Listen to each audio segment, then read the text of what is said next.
victories that we are achieving, and there are also challenges that are continuing to be stubborn. With revenue collection having reached the 90% mark in April, the city says its interventions to boost its cash are yielding results. Pressed by SAHPRA chairperson Zongezo Zibi, Chief Financial Officer Tebogo Moraka eventually conceded cash flow remains a big problem because of inadequate revenue collection. Lindsay Dentlinger, Eyewitness News, Parliament. Parliament's ad hoc committee probing allegations of corruption in the criminal justice system has set a July deadline to adopt its final report. But members will first hold a workshop today which will decide on the principles that will be applied when MPs consider the report and its final recommendations. The committee met yesterday to discuss its program as it approaches its conclusion. Babalo Ndenze reports. The ad hoc committee made final plans during a meeting last night as it prepares to finalize and submit its report for the National Assembly's consideration and adoption. In its preliminary evidentiary reports, the evidence leader stated how the evidence shows Minister on Special Leave Senzo Mchunu to have acted unconstitutionally when he disbanded the political killings task team through a directive. Committee Content Advisor Nicolette Van Zyl explained the proposed timetable as the committee deals with more of the evidence. And then it is anticipated that the committee will adopt the final report on or around the 16th of July. Committee Chairperson Soviet Lechanyane says they will have more engagements this week. And then tomorrow, members are going through the workshop on the principles to be applied when we will be considering the report. On Friday, the committee will hold another meeting and members will also make further submissions on the evidence. Babalo Ndenze, Eyewitness News. Meanwhile, in Pretoria, the Madlanga Commission has slammed IPID's investigation into officers who were arrested for attempting to steal drugs. The Police Watchdog's Assistant Director of Investigations, Zelda Maposho, testified yesterday about her probe into the matter. Police confiscated cocaine with an estimated street value of about 300 million rand in July 2021. And during that operation in the south of Joburg, 2 SAPS officers, 1 Gauteng traffic cop and a civilian were arrested.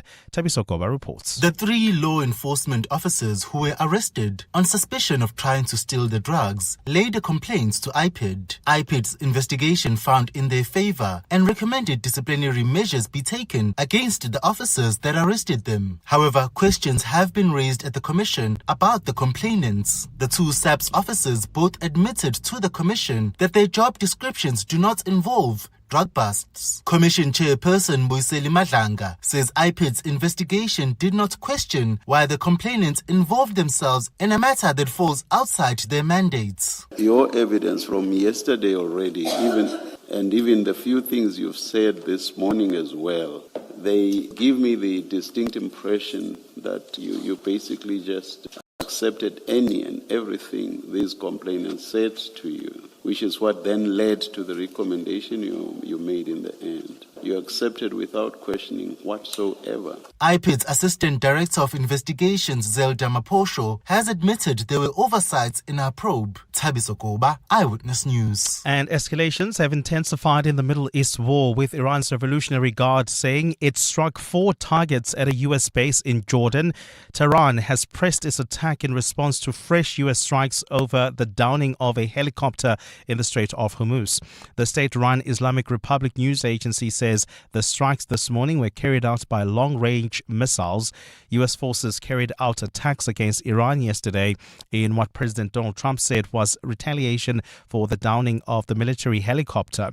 The U.S. strikes came just hours after Trump had said negotiations to end the war were in their final stages, a claim he has made repeatedly in the past few weeks. A shaky ceasefire between the warring parties has been in place since early April, but it faced a major test when Iran and Israel renewed attacks over the weekend. Gold is trading at $4,175.62 an ounce. The rand is at 16.55 to the dollar, 22.15 to the pound, 19.11 to the euro. Brent crude oil is at $92.16 a barrel.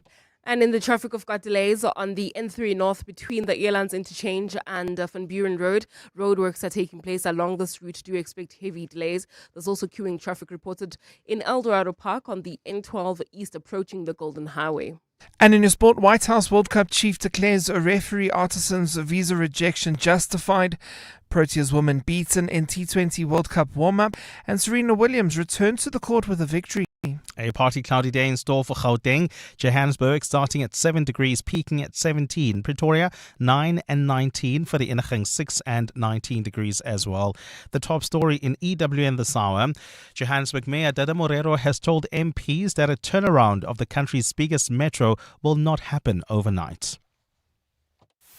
EWN, in touch, in tune and independent. For the latest, visit ewn.co.za or download the EWN app. We're calling on Joburg to walk the inner city with us.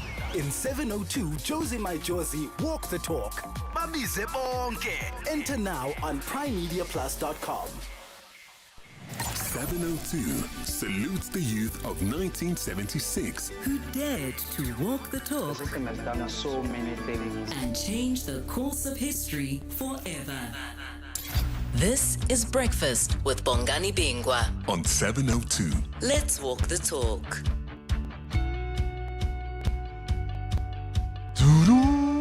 8 minutes after 6 o'clock. Welcome to 702 Breakfast.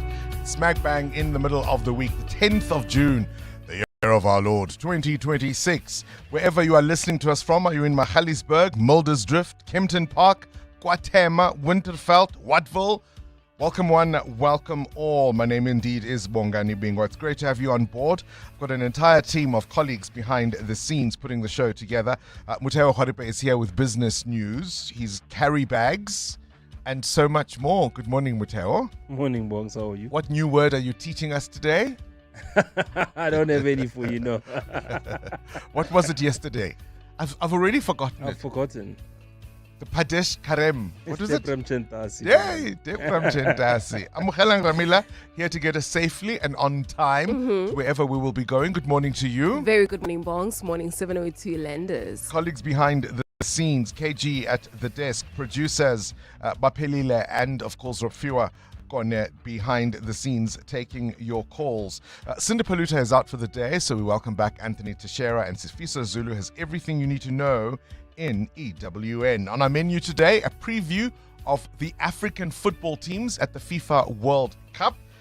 We'll look at the Human Rights Commission's concerns about water in Gauteng.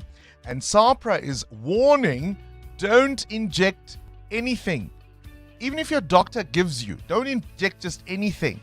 As far as weight loss drugs are concerned, make sure they are SAHPRA approved. This is Breakfast with Bongani Bingwa on 702. Let's walk the talk. It being a Wednesday, of course, we'll also speak to a corporate that cares. Today we're talking to the Development Bank of Southern Africa. We'll be speaking to their chief internal auditor, telling us about the work that they are doing to make a difference in our society. We always have a shout out, and that's a way to illustrate something that we think is important for you to know and to discuss that's in the news. And today's shout out is very simply this. I want to know from you, South Africa, we are often told, is a violent country, and many of us have experienced that firsthand.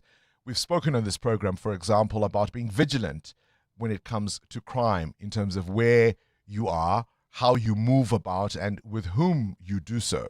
So I want to know from you, do you ever worry? Do you ever worry? And it sounds morbid, but I'm going somewhere with this. Do you ever worry about being murdered? Do you ever worry about somebody getting to you? And in your imagination, how would it happen? What are the circumstances that make you most tense? Right? What are the likely scenarios you play out? Muteo? The scenarios I've played out have mostly been around a home invasion. A home invasion is a very just real one. Just wondering whether you'd be able to hear people breaking into your house while you're sleeping, and what you do if somebody's standing right in front of you. Right. You know? Because it's fight or flight, and you don't really know how you'd react. But that's the main one. Freeze. Exactly. That's the one I've definitely worried about for a very, very long time. Amo? I think for me, and I know this is going to sound a bit controversial, but I think it's being being poisoned at a family gathering. Yeah, that happens. With extended family members or like a big gathering. Hijacking is certainly one I worry about. I've mentioned on the show before that even when I drive into my driveway, I reverse into it because I want to see exactly what's happening. Did you see a video that went viral? I think it was on X a couple of days ago. A mom and her daughter, it appears, are coming into their home and they're driving one of these, I think it looks like a Jeep. Looks like a Jeep, those white Jeeps. And of course, as the gate opens, they wait in, and then as they drive in, a little car pulls from behind. 4 or 5 guys jump out and they've got guns. And then she says in the video that the daughter got really, really frustrated and says she wants to glim 8. She wants to come out of the car. And what this woman does, she just reverses straight back into this little Corsa or whatever it is that the robbers were in. They panic and they try to run back to the car. And she just keeps on ramming it. And then eventually they leave, they abandon their vehicle and they run on foot. And she follows them, trying to ram and run them over. And of course, the police later arrive at the scene, and so does the security company. And she tells them, by the way, she says, I've already pressed the panic button. So these guys, the armed response people are coming. That's certainly something I worry about. What do you worry about when it comes to this violent country we live in? If you look at your life and you look at how you move and where you move and when you move, under what circumstances, if you worry ever about being murdered, do you think it would most likely happen? You're with Bongani Bingwa. 7:02 weekday mornings, 6 to 9 a.m. It's 13 after 6. You heard from Sfiso Zulu at the top of the hour. The Joburg Mayor, Dada Morero, was of course appearing before SAHPRA yesterday. This is Parliament's Standing Committee on Public Accounts. You remember we spoke to the chair, Songezo Zibi, just a couple of days ago. We're speaking to Songezo about the road accident fund, and yesterday it was the turn of Johannesburg to explain its underperformance, its woeful finances. And one of the things that really startled me, I didn't watch all of his presentation, the mayor. I just remember the part where he was talking about the 10 billion rand that's now famous in the media, and justifying that spend, saying if that money isn't spent, there'll be no services delivered to the people. Never mind that you also need infrastructure to be able to deliver those services. But one of the things that really, really struck me was a reply, and it's covered in the Business Day today, a reply to a question by an Action SA MP, Alan Beasley, about how MECs, and I think they probably mean MMCs, are appointed. In any case, and it seems from this reporting, the mayor says, oh no, those guys are appointed based on their political ability to deal with matters affecting the city rather than being experts in a particular field. And they will then be expected, once appointed, to learn on the job. So the people that are going to, for example, look at infrastructure, they know nothing about it. They're great politicians. They'll learn on the job. The people who are meant to look at, perhaps even finances, don't necessarily have to know anything about it. They'll learn on the job. The people who are there for your safety and security, they'll learn on the job. Transport, they'll learn on the job. Health, they'll learn on the job. How does that sit with you as a Joburg resident, as a ratepayer, I wonder? Let's walk the talk. 7:02. 6:15. Mateo, you've got a question of your own? Yeah, I want to know this morning from you and the 702 landers, are you a person thanking themselves for paying for off-the-grid living, or are you somebody that's still saving up to set yourself up off the grid, whether it's a water tank, whether you are trying to get extra power given where you may stay, whichever problems you face most? My fights with the city of Joburg are endless, and they're becoming legendary now. So I am somebody who is not quite off the grid, but I've got solar panels and a very large battery. So most of my consumption comes from what nature gave us. I have a household of 3 people. Yeah. It's my daughter, myself, and my housekeeper. We have a gas stove. I use gas heaters. And in its infinite wisdom, the city of Johannesburg decided that just in this last month, I used in excess of 10,000 rands worth of electricity. It's almost a thumbs up. the amount of power you're using. It's like peaky. 2 months ago, 3 months ago, they charged me 30,000 Rand 1 month for water. I even had a leak detection team to try and see if there was something wrong with the property. There wasn't. Don't get me started about the city of I just Joburg and its realized. billing. Amu, are you looking to get backup power or water? Oh, certainly. Particularly water. It's so frustrating when there's no water and you don't have a backup and you don't have a solution at that moment. You just have to sit and wait. It is frustrating. So it's something that we're looking towards getting. I mean, even then they'll find a way, hey? Mm-hmm. It honestly feels sometimes to the me water that goes out long enough for it to they'll run find out. a way. Yeah. They'll find a way. Even when you've got backup power, even when you've got a borehole, even when you've got JoJo tanks, they'll find a way. I said to the one official, I said, are you actively trying to get me to leave Johannesburg? I actually said that to an official this week. I said, are you actively trying to chase me out of this city? If so, you're doing a really good job. 702. Weather. 18 after 6. What conditions can you expect today? A partly cloudy day in store for Gauteng. Temperatures in Joburg peaking a little lower than we've seen earlier in the week. 17 degrees is your high. That's 17 degrees in Johannesburg. Yep. 19 in Pretoria. Vereniging is also 19. Bombela is 19. Bloemfontein also 19. Polokwane 21 degrees. That's the same for Mahikeng. Gqeberha 22. East London a lovely 24.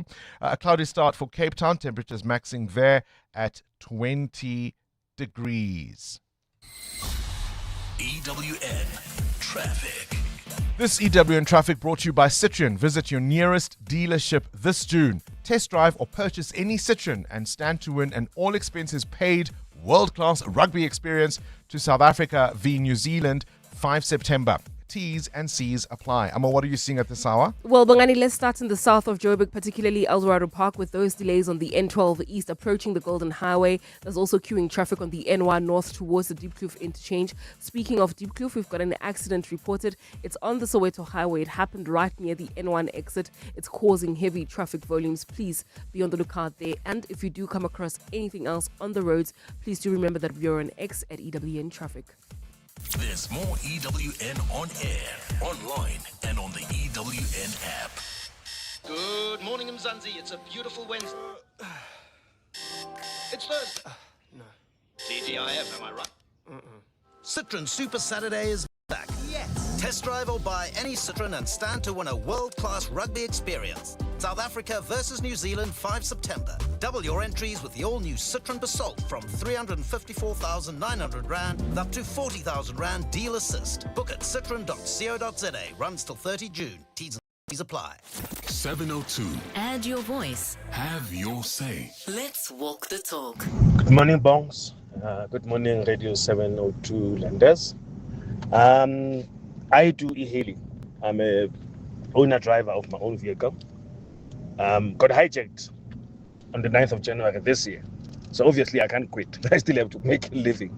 But believe you me, that is the scariest thing. Every time I receive a request, an order, I always wonder what's going to happen when I get there. Or when I get to the drop-off, what might happen when I get there. And the thing that scares me the most, I see that one, it's okay, I can deal with it. But what frightens me the most is getting home late at night, having to open the gate. That gives me the hibby-dabba-jibbies. It's the scariest feeling ever.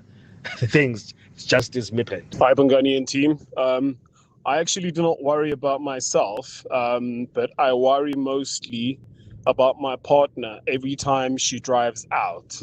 When she's alone, at the rate, that crime is being perpetrated against women in this country, I'm constantly worried about my partner whenever she drives out. I'm constantly calling her, texting her every second until she reaches the destination. Whenever she leaves on her way home, I also, check up on her every now and then. Yeah, that's how bad it is. Sizwe and Centurion.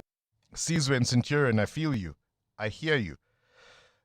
I'm a father to a daughter. Guess how happy my thoughts are when she's out with her friends or at restaurants. At times, it takes everything in me not to be the creepy dad who follows at a safe distance, just making sure And it's just one of those things you have to accept, especially as she becomes an adult, that she's going to have to find her own way in the world.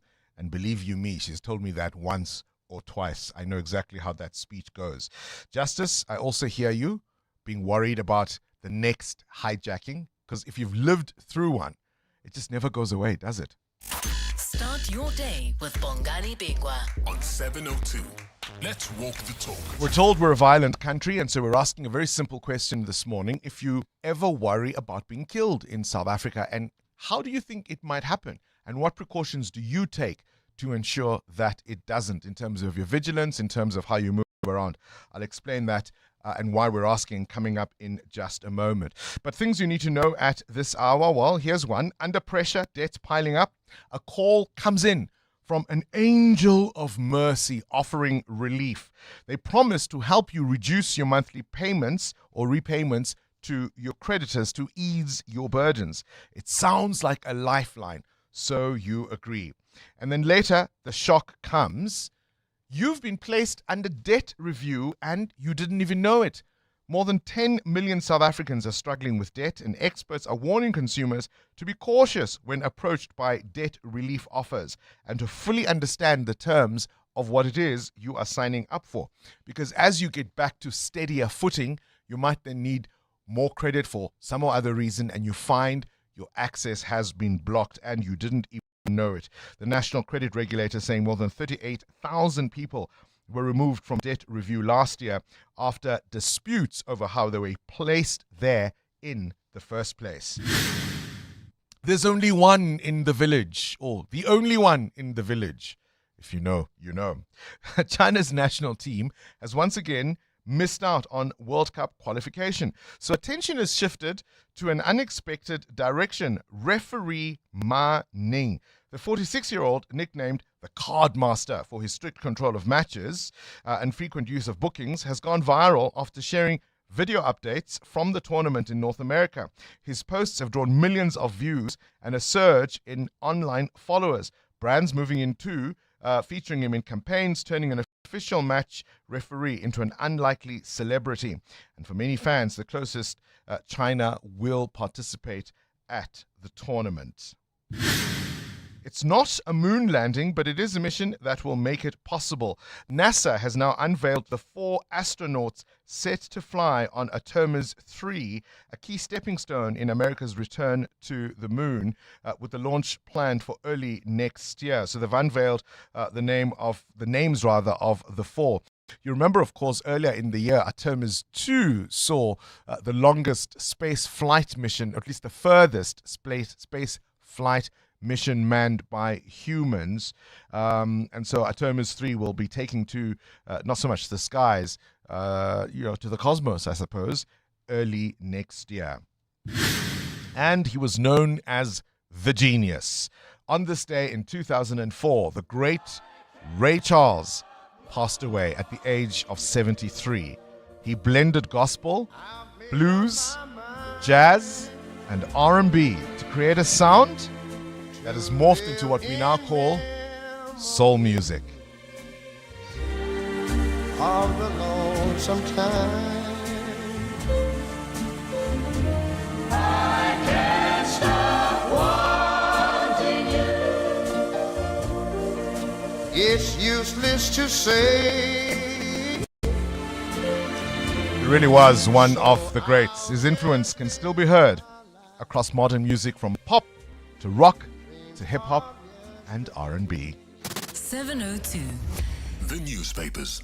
Swisa Zulu, very good morning to you. What's grabbing your attention in the papers? Good morning, Bongani. The world is becoming less peaceful, with global peace declining for the 12th year in a row. This is according to the 2026 Global Peace Index, and it is compiled by the Institute for Economic and Peace, an independent think tank that was established in Australia. It says that global peacefulness got worse in 99 countries over the past year, and this is because of war and armed armed conflicts, especially in the Middle East, in Europe, and some parts of Africa. But a handful of countries continue to stand out, including Iceland, and which has again been named the world's safest and peaceful country, which is a title it's holding for 19 consecutive years. I'm looking at The Citizen, and that's what prompted our shout out this morning. Domestic disputes deadly is their headline. Gauteng may be known as gangster's paradise, but you're far more likely to meet your maker in a domestic dispute than in a gang-related drive-by shooting, according to the latest police crime statistics. Figures for the quarter between January and March detail that it could be an argument, a misunderstanding, a provocation, or a fight that is the most likely scenario that will see you killed. 172 people died. These are crimes or murders that occurred in people's homes, behind locked gates, behind closed doors, and it was with people they know. The second category, mob justice, gets the silver medal, if you will. And again, I think that indicates the failure of law enforcement to deal with serious crimes and communities taking matters into their own hands. 74 people were killed that way. The bronze medal finally then goes to robbery, and that is followed by hijacking and taxi-related violence. So for everybody who's calling in afraid of carjacking, afraid of home invasions or robberies, all those are significantly lower down the list. But if you're staying in under-resourced, depressed communities, close contact crimes and conflicts with people you know, well, that's likely the way you will go in Gauteng. Isn't that fascinating? EWN Business. This EWN Business is brought to you by Volvo. Experience the best of both worlds with its plug-in hybrids, electric when you want it and fuel when you need it. Mateo, you're asking us about staying off the grid, or at least trying to save up to get there, whether it's power or water. What prompts the question? Bongani food production giant Tiger Brands has advanced its multi-million rand sustainable infrastructure program, confirming that 7 of its South African manufacturing sites now actively generate solar power. The targeted capital deployment is part of a long-term decarbonization roadmap designed to insulate the company's manufacturing footprint from traditional suppliers like Eskom. Now, Tiger Brands says its agreement includes a 1.9 megawatt-hour solar installation, which has been supplying clean energy to the site since May of this year. The company is also targeting to have its power supply come from 31% of renewable sources by 2030. South African companies and households imported a record 17.5 billion rand worth of solar panels this in 2023, and in just the third quarter of that year, businesses and residents invested 11.4 billion rand in solar. We're already paying more than double digits in power supply, especially directly from Eskom, and with electricity and water services remaining unreliable, the figure is expected to grow exponentially by 2030. So a lot of South Africans still considering having backup water, backup electricity supply, because it's just not reliable. Yeah, I mean, that's all you get billed ridiculous fees for usage you know and they know you are not responsible for. Don't get me going. Where's the rand? 16 rand 54 against the US dollar, weakening this morning. 19 rand 10 cents against the euro, 22 rand 14 cents against the British pound. Price of gold $4,182 an ounce. It's down 2% this morning. Platinum down 3.5% at $1,665. Brent crude up 1% at $92 a barrel. More business after 7. Relax. You're okay. Your new Volvo plug-in hybrid will get you there and back again. And there again. And back again. Because you're at least 80 kilometers of electric range away from having to worry about petrol or the battery, which comes with an 8-year warranty. But it will keep you going for much, much longer than that. Test drive a Volvo plug-in hybrid. Straight to the news desk we go. Sfiso Zulu, we are growing slightly higher and higher, aren't we? Yeah, Bongani, good morning. While economists have welcomed the slight expansion of the country's economy, there are concerns that the gains may be short-lived. South Africa's economy grew better than expected, posting growth of 0.5% in the first quarter of the year. The Stats SA report shows services and primary sectors were the main drivers, but manufacturing continued to weigh on the economy. Some economists are wary that this momentum may not be sustained into the second quarter. Patriotic Alliance Deputy Leader Kenny Gunene says he will not retract statements he made against EFF leader Julius Malema. Malema's attempt to sue Gunene for defamation fell flat yesterday when the Johannesburg High Court struck the case off the roll. Malema accused Gunene of making statements during his appearance on a podcast that defamed him. Gunene claimed Malema had a dodgy relationship with late taxi boss Jonathan Mswazi-Msibi, who was allegedly associated with criminal cartels. Alfred Mushwana has more. Patriotic Alliance Deputy Leader Kenny Gunene says the Johannesburg High Court's decision to strike Julius Malema's defamation case off the roll shows that his remarks were not defamatory. However, the matter was removed from the roll due to procedural shortcomings rather than a ruling on its merits. Malema's legal team failed to upload their written heads of arguments on Case Lines, which is an online case management system used by the courts. Despite the reasons for this ruling, Gunene has described the outcome as a victory. I've always maintained that Julius Malema is using the courts, is misusing our justice system. Whenever I respond to his insults, he decides to take me to court. Meanwhile, Malema maintains that associating with questionable individuals does not automatically mean he's involved in crime cartels. Alpha Ramshwana, Eyewitness News. The organization Undoing Tax Abuse says while it welcomes the Gauteng e-toll debt write-off, that decision comes too late. Earlier this week, Cabinet officially approved the full cancellation of all historic and unpaid e-toll debt. The system was shut down about 2 years ago, with National Treasury settling 70% of the debt owed to Sanral, while the remaining portion was left to the Gauteng government. Outer Stephanie Fick says the move should have been taken much earlier. Outer welcomes Cabinet's decision to finally write off the outstanding e-toll debt. But we have to ask, why has it taken so long to get here? The e-toll system was launched in 2013. Within months, it was clear that it lacked public support and that compliance levels were far too low for the system to succeed. And protesters have blocked a road leading to Mexico City's Azteca Stadium just days before the 2026 World Cup kicks off at the venue. As football fans flood into the tournament, co-hosted by the US and Canada, Mexico is grappling with a chaotic teacher protest in its capital. Thousands took part in yesterday's protest, which was led by a breakaway group of a teachers' union following a week of demonstrations that President Claude Sheinbaum has called a provocation. A police blockade prevented the demonstrators from reaching the stadium, which will host the World Cup opening match on Thursday. A partly cloudy day in store for Gauteng. The temperatures are at lows of 6 and 7 degrees, peaking at highs between 17 and 19.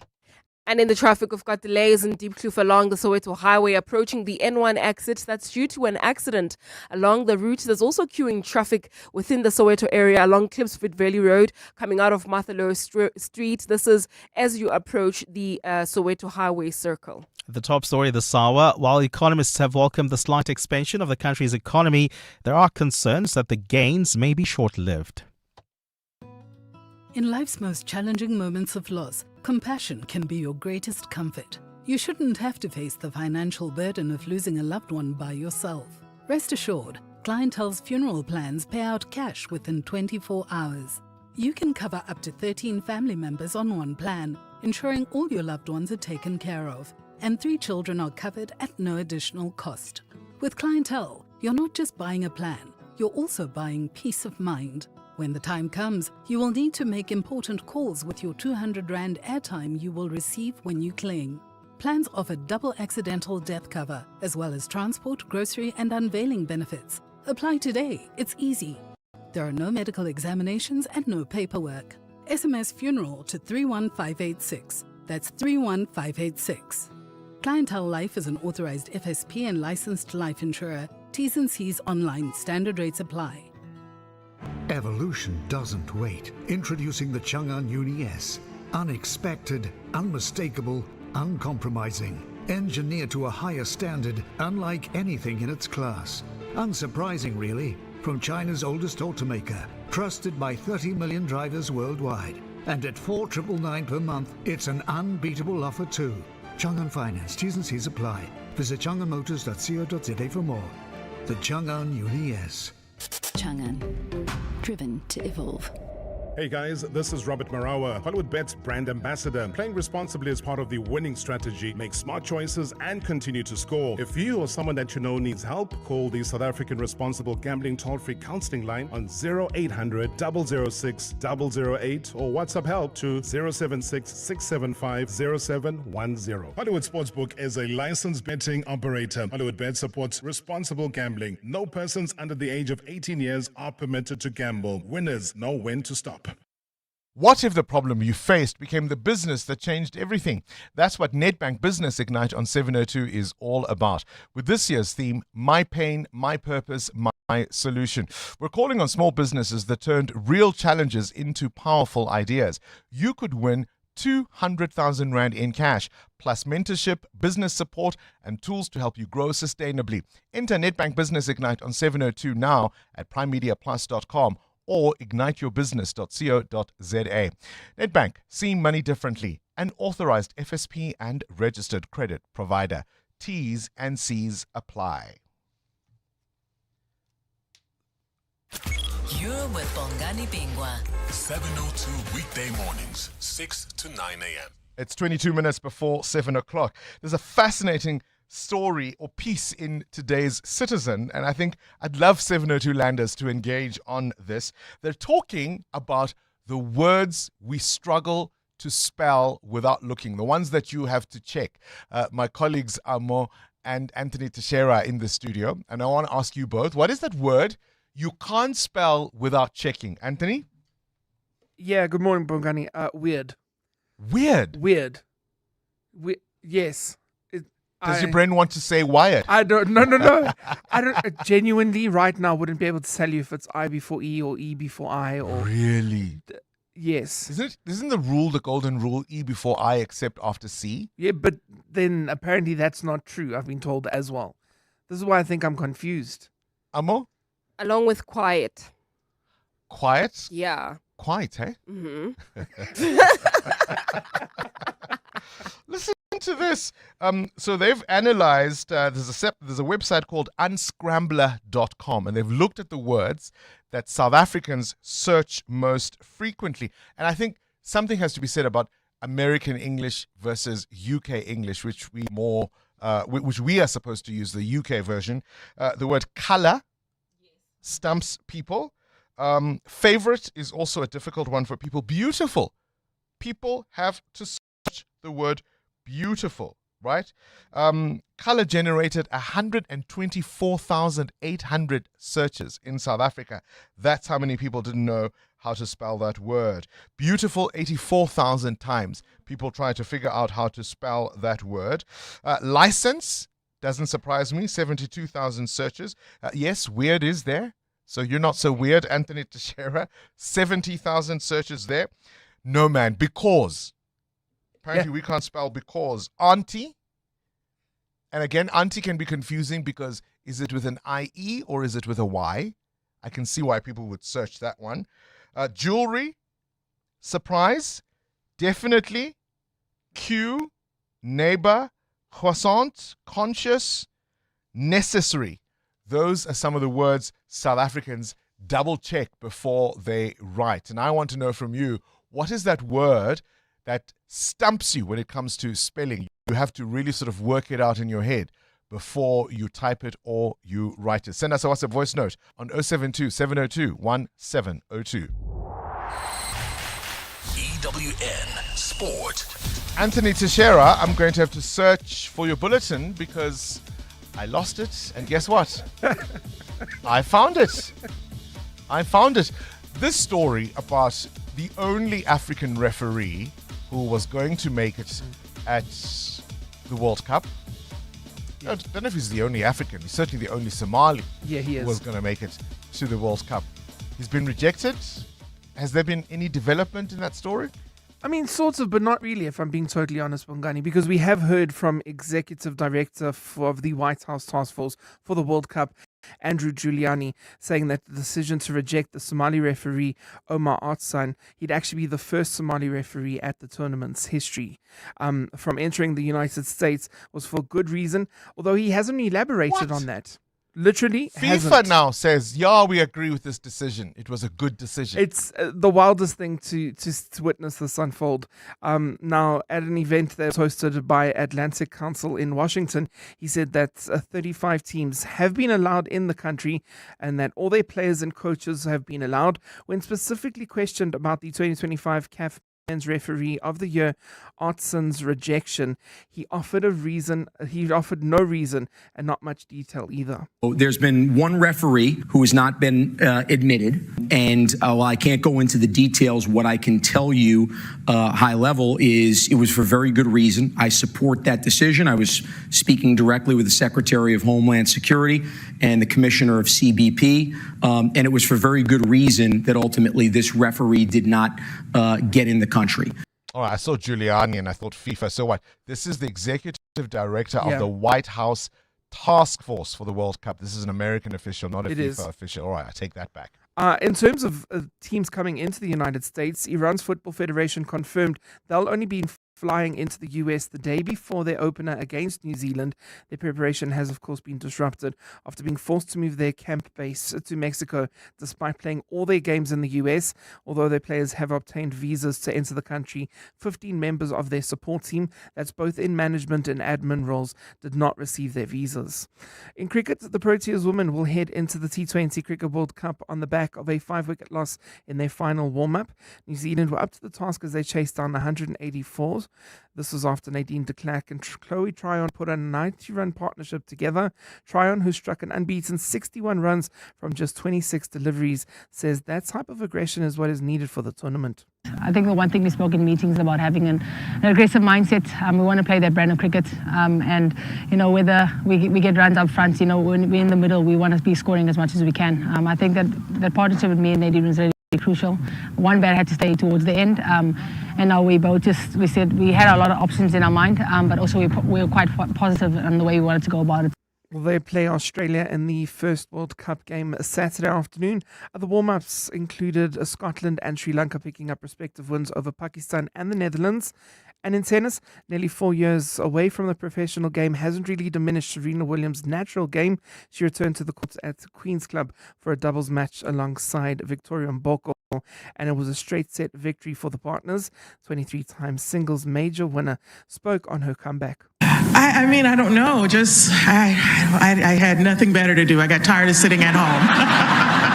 My kids are out of school for the summer, so why not?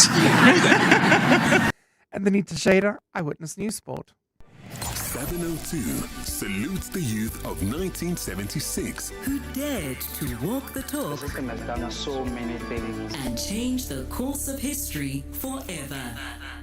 702 Josie, my Josie, Walk the Talk is calling on you to walk with the people, for the people. Sunday, 26 July, Babize Bonke. This year, you can choose from 3 different inner city routes. This is going to be one for the books, I think. We're back in the city of Johannesburg, and I think it is going to be memorable. It's going to be one of those that you had to have been there to experience it. Joburg, as we know, is facing numerous challenges. And I think in an election year, we want to see what kind of city we are really living in and what possibility it still holds if things do come together. So don't wait until the last minute, payday next year or payday next month, right? Because it's on the 26th of July. So obviously entries will close before then. Get your tickets now. You can go and get your tickets and make sure you enter at primemediaplus.com and get ready for the 702 Josie, my Josie, Walk the Talk. FlySafair's winter win-back has officially landed. For 60 days straight, one lucky traveller every day will win the value of their flight back. Simply book flights in June or July for travel anytime and stand to win the value of your airfare back as a FlySafair voucher. Don't just chase the sunshine, chase the win this winter. Book at flysafair.co.za and you could be getting your bucks back soon. Excludes taxes and fuel surcharges. Fly SAHPRA for the love of flying. T's and C's apply. We at Monument Dental are very happy with the premium we're paying. I wish I did it sooner. Outsurance business insurance clients know that it pays to switch. And did you know you could get a massive 20% discount on your business insurance premium when you switch? For dentistries, general medical practices, and all other businesses, get a quote today and see why it pays to switch to Outsurance business insurance. Visit outsurance.co.za or call 08600 60,000 today. Licensed insurer and FSP. TCs and information online. The future of business isn't just about making more. It's about wasting less, using resources smarter, and finding value where others see waste. This Thursday, catch the Clement Manyatela Show, live from the Gauteng Industrial Symbiosis Program Business Opportunity Workshop, hosted by the National Cleanup Production Center. Discover how businesses are turning waste into wealth, unlocking new partnerships, and driving green growth across Gauteng. Be part of the conversations driving change. This Thursday, live on the Clement Manyatela Show, brought to you by the Gauteng Department of Environment on 702. Coming up in the next hour, what's the question? And it's brought to you by Outsurance. 3,000 Rand in cash is up for grabs. So you send us an answer based on something that piqued your interest during the show. Give us the answer by WhatsApping your name and that answer to 072 702 1702. Then later, someone must ask a question that connects to your answer. See how it works? For their troubles, they'll win 2,000 Rand. SMS out to 45142 now, and you could save on your car insurance. The brainy kids of the Whiz Quiz on 702. Hello, my name is Oletu Kumalo. I am 10 years old. I go to Constantia Kloof Primary School, and when I grow up, I want to be a soccer player. 702. Coming up at 7:15, the big interview. EWN Traffic. 12 to 7, this EWN Traffic brought to you by Outsurance. SMS out to 45142 now, and you could save on your car insurance. If you don't, you can ask them for 500 Rand.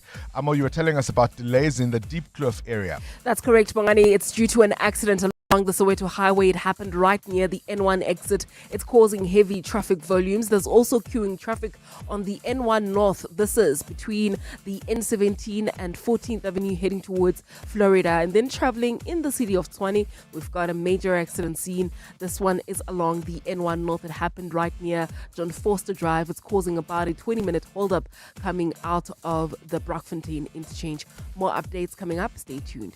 There's more EWN on air, online, and on the EWN app. Things people stress about in traffic. Number 51. Did I use too many emojis in that text?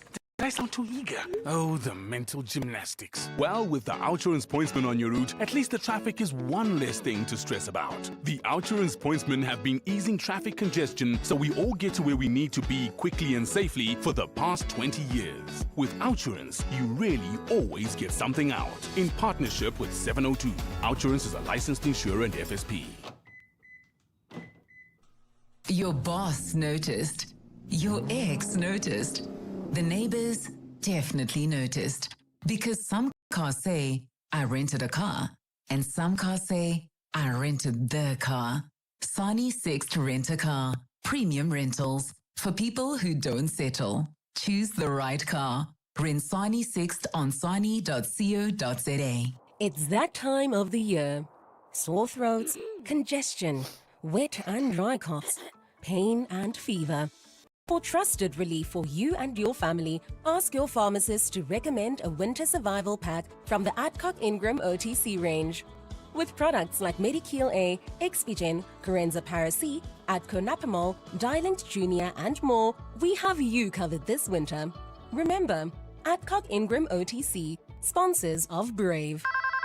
Smart Steve from Momentum, hello. Steve, you moved to Momentum. Congrats. Thanks. It's Tasha. Listen, the fast-paced life in Josie just isn't working for me. I'm migrating to the Cape. What does that have to do with life insurance? Well, you know I love a glass or three.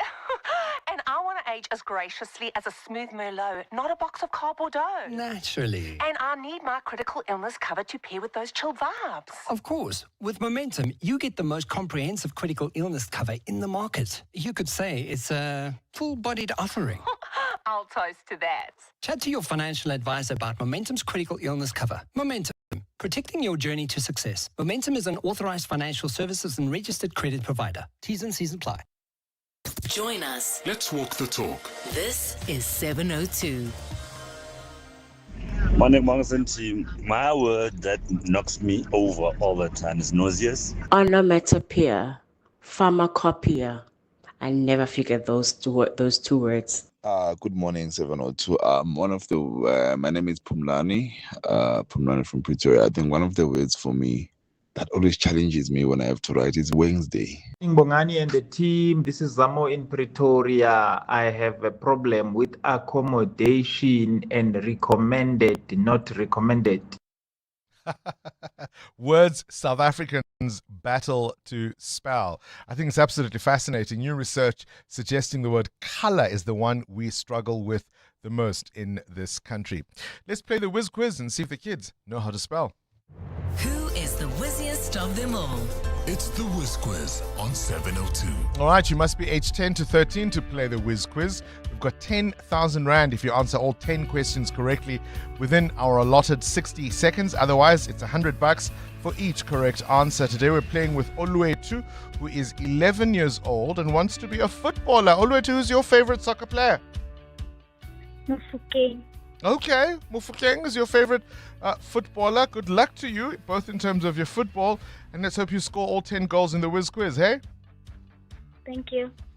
KG, start the clock. What is 1/2 of 300? 150. Correct. Complete the saying, out of sight, out of what? Mind. Correct. Name one of South Africa's 3 capital cities: Pretoria, Cape Town, or Bloemfontein. Pretoria. Correct. True or false? Lesotho is a landlocked country entirely surrounded by the Republic of South Africa. True.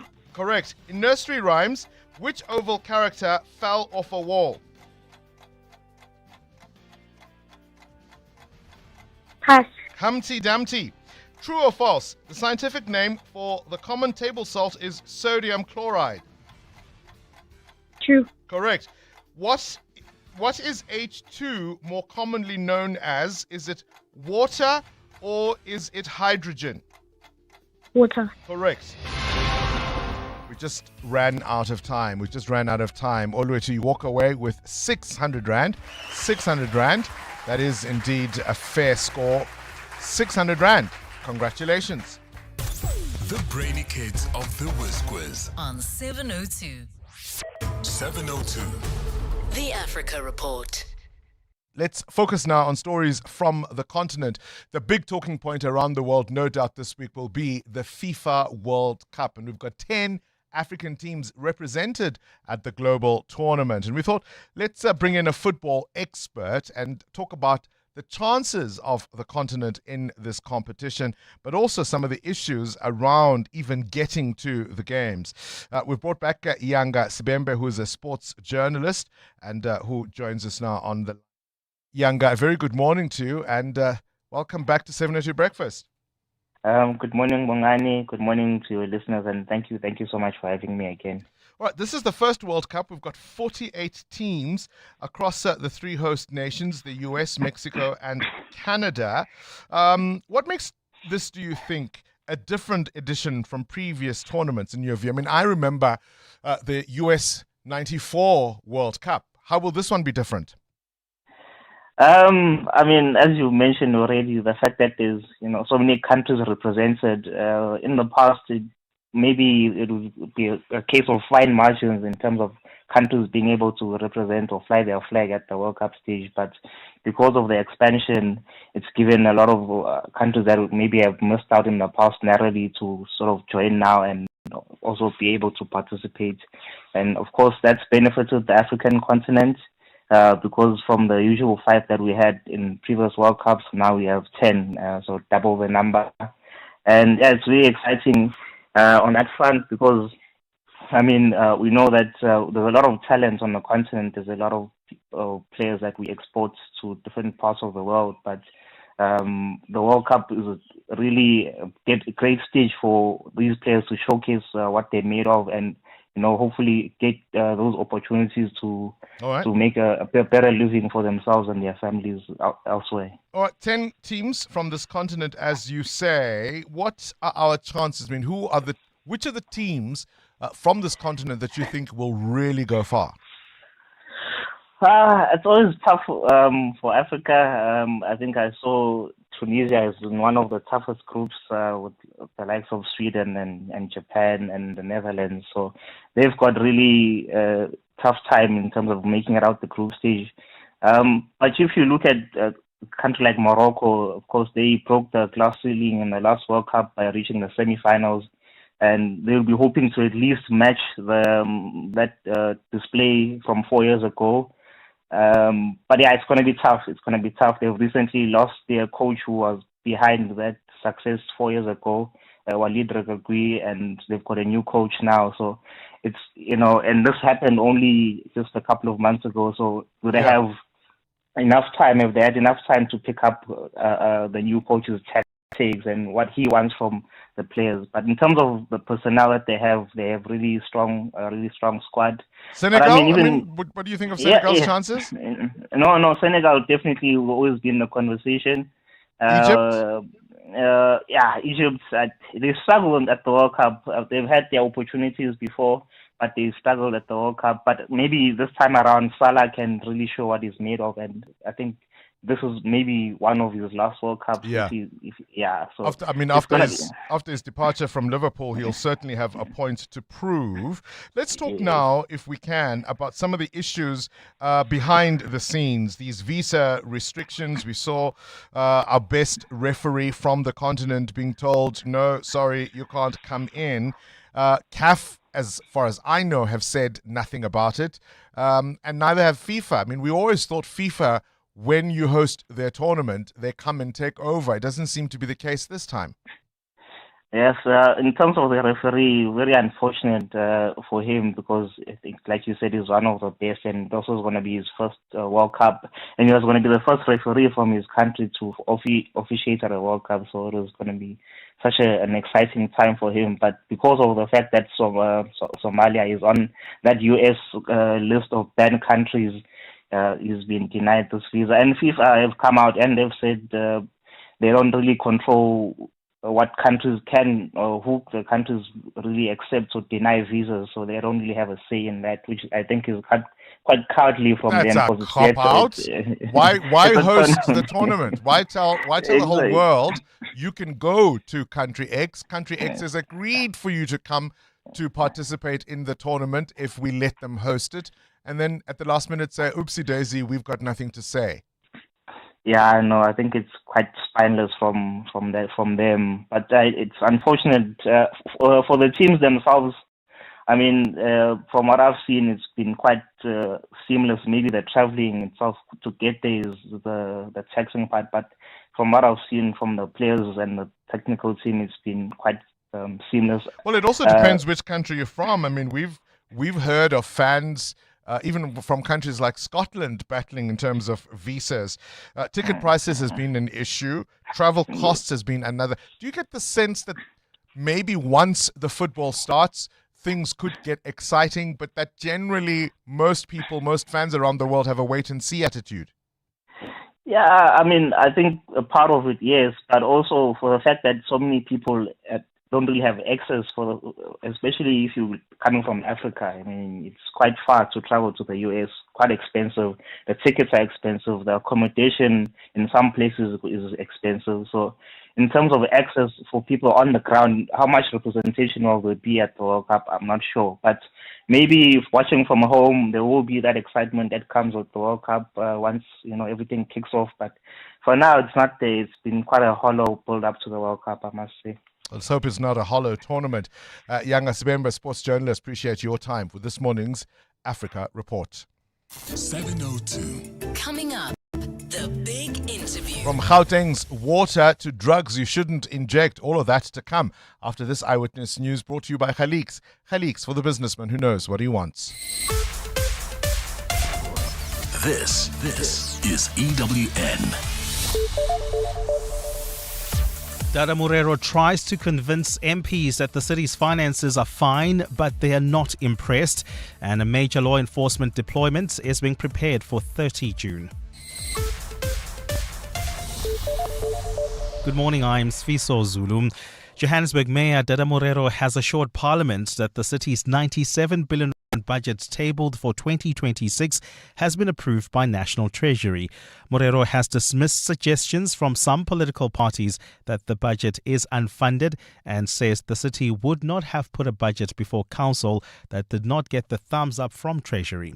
Morero and the city's executives faced a full day of grilling before the Standing Committee on Public Accounts in Parliament yesterday.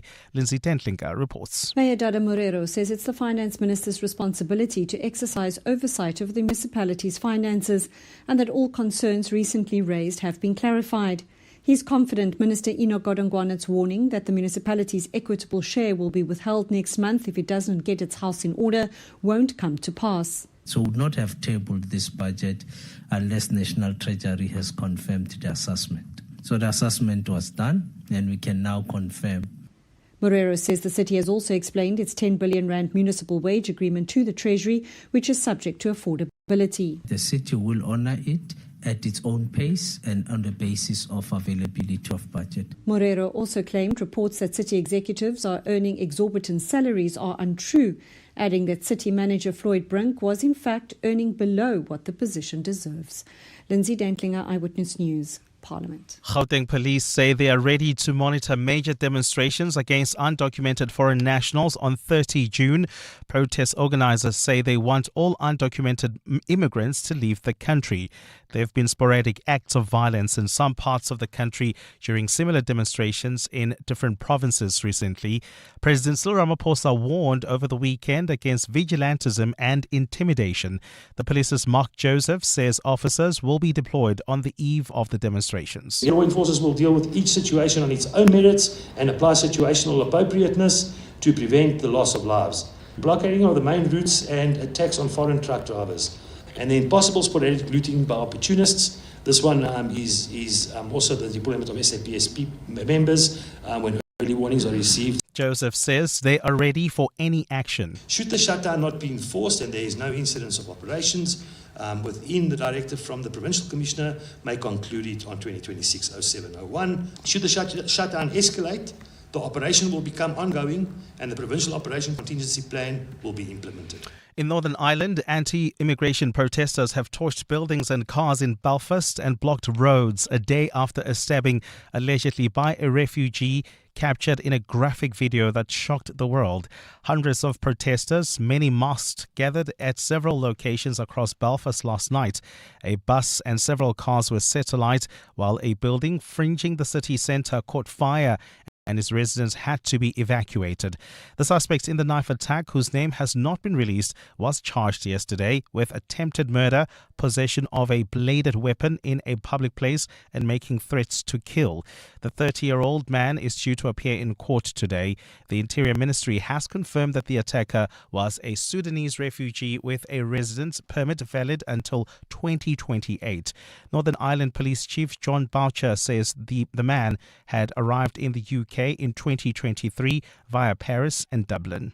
The suspect, a man in his 30s, who we now understand to be Sudanese, was arrested at the scene on suspicion of attempted murder. He is in custody, and at this time we are not seeking anyone else in connection with the investigation. And what is believed to be a kitchen knife was recovered at the scene. And South Africa's economy may have recorded a start stronger than expected, but the ongoing war in the Middle East has been flagged by economists as a risk. Stats SA reported growth of 5% in the first quarter of the year, but there are fears that the gains may have been short-lived. Tensions in the Middle East have driven up oil prices in transport costs, raising concerns about inflationary pressure. Anelita Fandese reports. While the country's first quarter GDP growth was welcomed, concerns on outlook have also been flagged, suggesting that the first quarter data may have preceded the severe impacts of the Middle East conflict. Economist Elise Kruger. Overall, given a bit of a stronger start to the year, this does indicate to me a slightly better annual growth number than previously expected, in the order of about 1.3% real GDP growth for 2026 is what I'm looking out for, slightly above last year. But with the ongoing Middle East war and the impact thereof still quite uncertain, there is some downside risk to the growth outlook. The real economic pain from these headwinds are expected to be seen in the second quarter, but full-year growth outlook remains cautiously optimistic. Anelita Fandese, Eyewitness News. Gold's trading at $4,175.62 an ounce. The rand is at 16.56 to the dollar. 22.15 to the pound, 19.11 to the euro. Brent crude oil is at $92.09 a barrel. And in the traffic, we've got delays on the N3 North between the Yelands Interchange and Van Buren Road. Roadworks are causing these delays. There's also queuing traffic reported along the N1 North in the city of Tshwane due to an earlier accident right near Border Avenue. And in your sport, Refilwe Jani brings up 150 Banyana caps with a historic win over Japan. Proteas women head to T20 World Cup with a warm-up loss to New Zealand. And Serena Williams celebrates doubles partner Victoria Mboko after comeback win. A partly cloudy day in store for Gauteng. Johannesburg is at a low of 7 degrees, peaking at 17. Pretoria 9 and 19. Vereeniging 6 and 19 degrees. The top story in EWN this hour.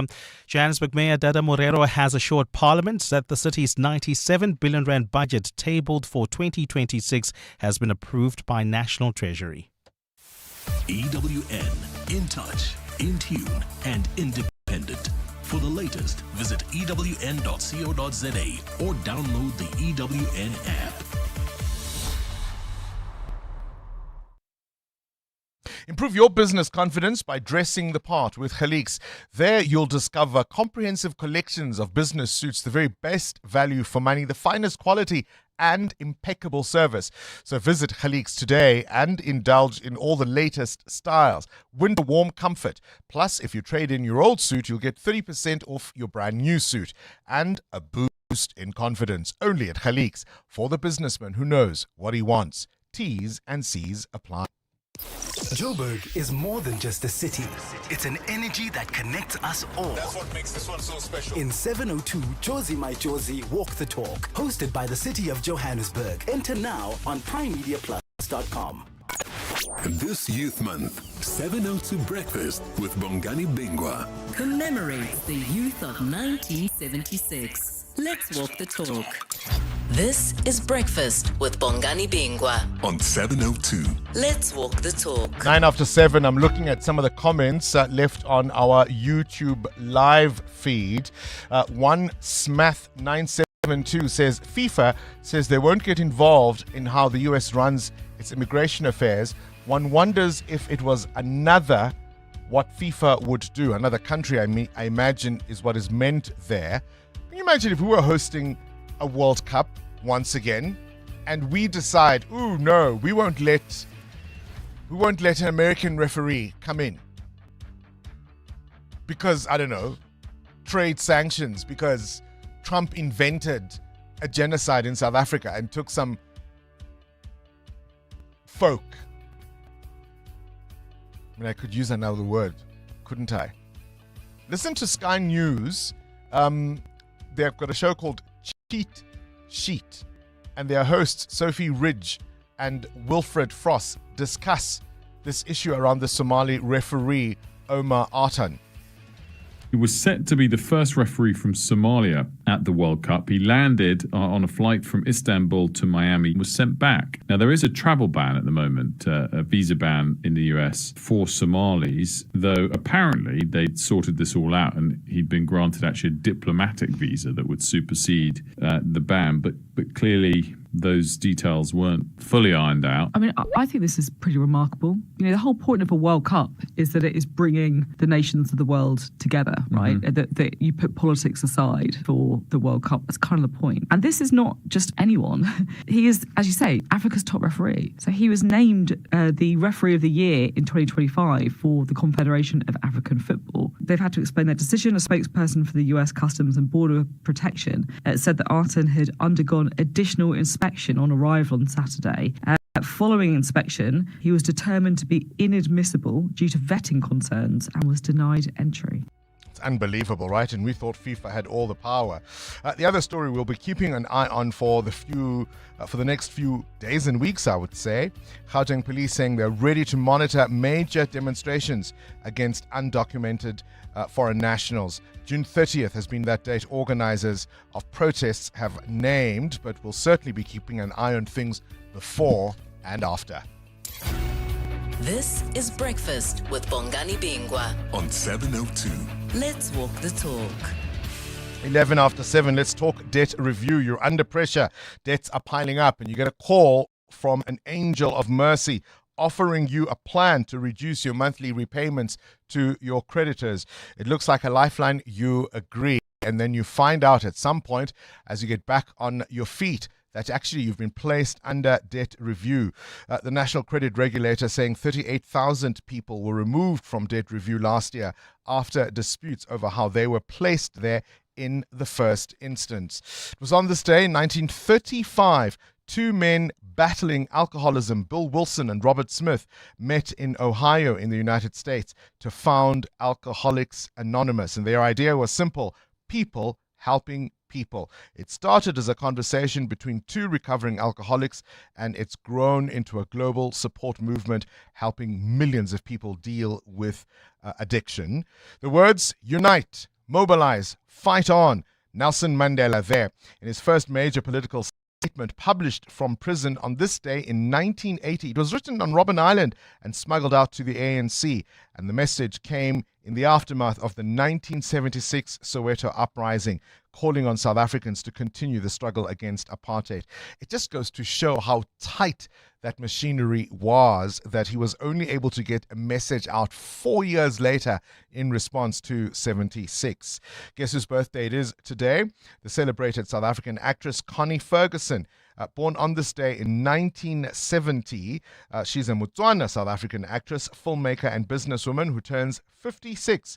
You probably still best know her as Karabo Moroka from Generations, although of course she's had a few more roles since those days. She shares this day with the legendary Judy Garland, who was born on this day in 1922, best known as Dorothy in The Wizard of Oz. 702. Up next, The Big Interview. EWN Traffic. This EWN Traffic is brought to you by Outsurance. SMS out to 451442 now, and you could save on your car insurance. If you don't, you can ask them for 500 Rand. That crash on the N3, is it a bad one, Amo? It is indeed a horrible one, Bongani. It's causing heavy traffic volumes coming out of Marlborough Drive towards the Baku interchange. About a 20-minute hold up there. And if you are traveling in Midrand, particularly along Allendale Road, do expect heavier traffic volumes. This is due to another accident near Dane Road, slowing down traffic there. I'll have more updates coming up. There's more EWN on air, online, and on the EWN app. Everyone gets insurance for the moment something goes wrong, and when it does, you need the peace of mind of knowing your claim will be handled fairly.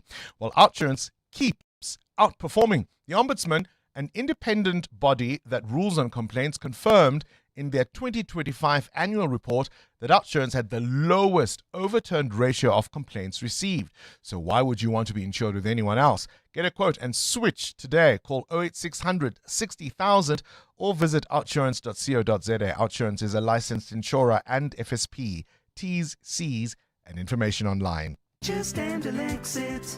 Do you have a sore throat? Anzalex C oral rinse and spray provides targeted relief from 1 minute that lasts up to 4 hours. It reduces pain and inflammation while numbing the affected areas. It also kills viruses and bacteria that cause sore throats to help prevent serious throat infections. Anzalex, South Africa's #1 choice for sore mouth and throats. For more information, speak to your healthcare professional. Just Anzalex it. Every great business starts with a problem, one you may have experienced yourself.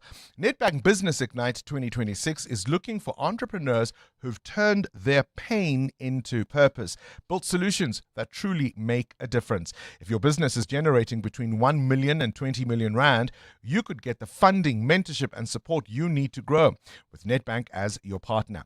Plus, access to Simply Biz to help you scale sustainably.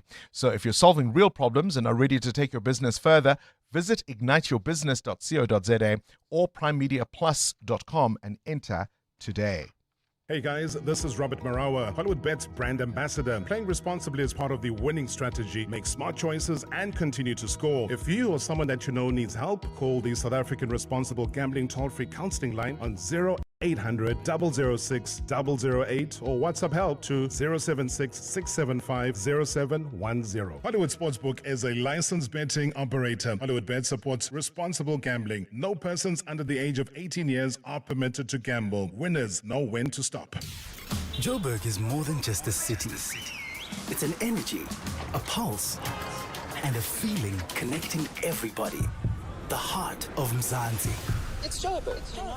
In celebration of this, 702 has partnered with Jozi My Jozi, and we're calling on you to walk through the city center with us. Walk the talk. In the 702 Jozi My Jozi Walk the Talk. Babise bonke. On Sunday, 26 July, we're going to the iconic Joburg CBD, the home of dream creators and operators, where we dominate and history make. So join us and be a part of something special. I'm ready to rock this book. Because when Joburg walks together, extraordinary things happen.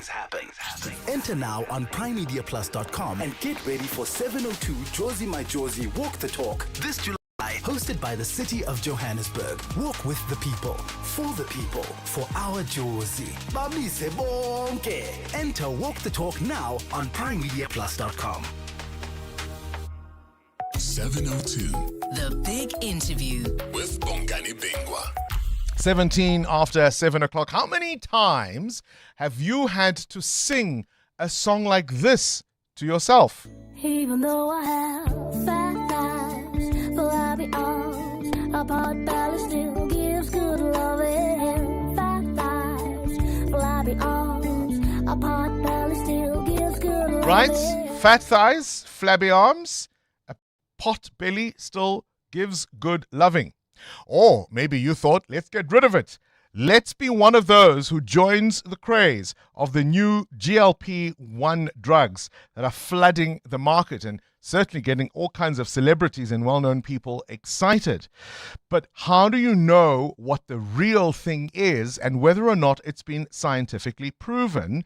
SAHPRA, which is of course the South African Health Products Regulatory Authority, are cracking down on illegal weight loss drugs and these GIP medicines.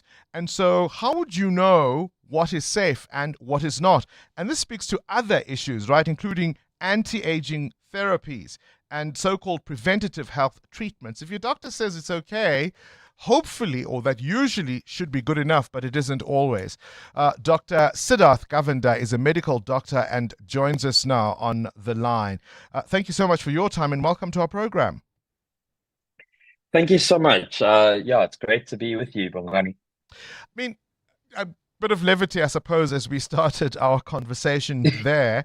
But many South Africans who have lived with weight struggles, and let's start with the weight as our entry point, who've lived with weight struggles, who've lived with concerns about their health. For many South Africans and really people around the world, these GLP-1 drugs have really come as a kind of miracle cure.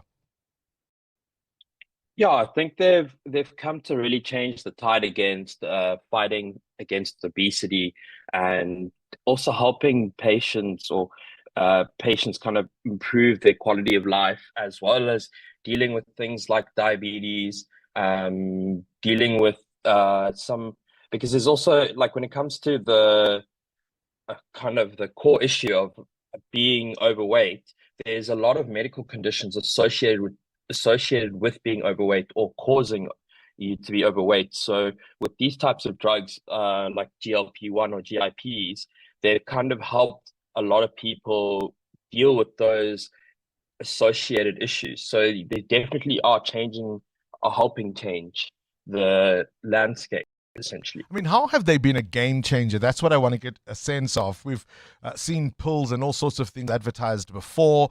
How have these been a game changer? Well, so at the end of the day, these are a game changer because they're able to kind of effectively affect your insulin and how your insulin is used and how your body metabolizes food and fats and that sort of thing. So that's why they've come to being a big game changer, because GLP-1 and GIPs were originally developed for patients who are diabetic. So when it came to them being kind of needing a form of treatment for their diabetes, and since diabetes has a large role within like insulin resistance, these drugs were made to affect that insulin resistance. And then a happy side effect from that was the weight loss. And so this is why they've become so effective and why they're able to change the game, because it help patients with diabetes and insulin resistance. And then over time, since the medication has been out in the market, we've seen that it's also been very good for preventing cardiovascular issues, preventing metabolic syndrome problems and things like that. So it's also become a lot of doctors have become an advocate for it, for preventative measures rather than treatment, essentially. Why are they so expensive? Look, when it comes to medications, there's a big part of the pharmaceutical industry that we don't really get to see as an everyday consumer, and that's the R&D, essentially, the research and development that goes into getting that medication to a certain point where it's safe for a patient to be able to use it. Now, that goes through various forms of trials and sort of reviews, and then like SAHPRA and other regulatory bodies have to review them and make sure that when a patient does take it, there's as little of a risk as possible to the patient having an adverse side effect. So it's not enough. When it comes to just hold on, Doc. It's not enough, for example, that the FDA, that's the American body that approves medicines, it's not enough that it's FDA approved. It has to be approved by SAHPRA in this country. It would have to be approved by whichever regulator in Australia, in the UK, in India, in Kenya, and so on. And so all of those costs must be factored into it, is what you're saying.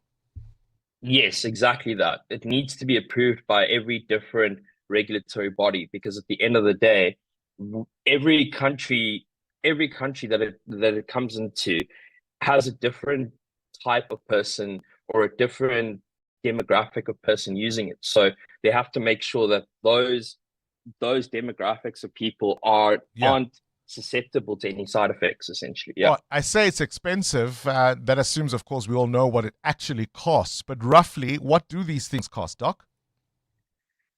Look, Manjaro starts at about 2,000 Rand a month, and it can go upwards. And Ozempic is also about 2,000 to 3,000 Rand a month, basically for your quick pen, which allows you to administer a safe amount of medication for yourself every week. And now, no, continue.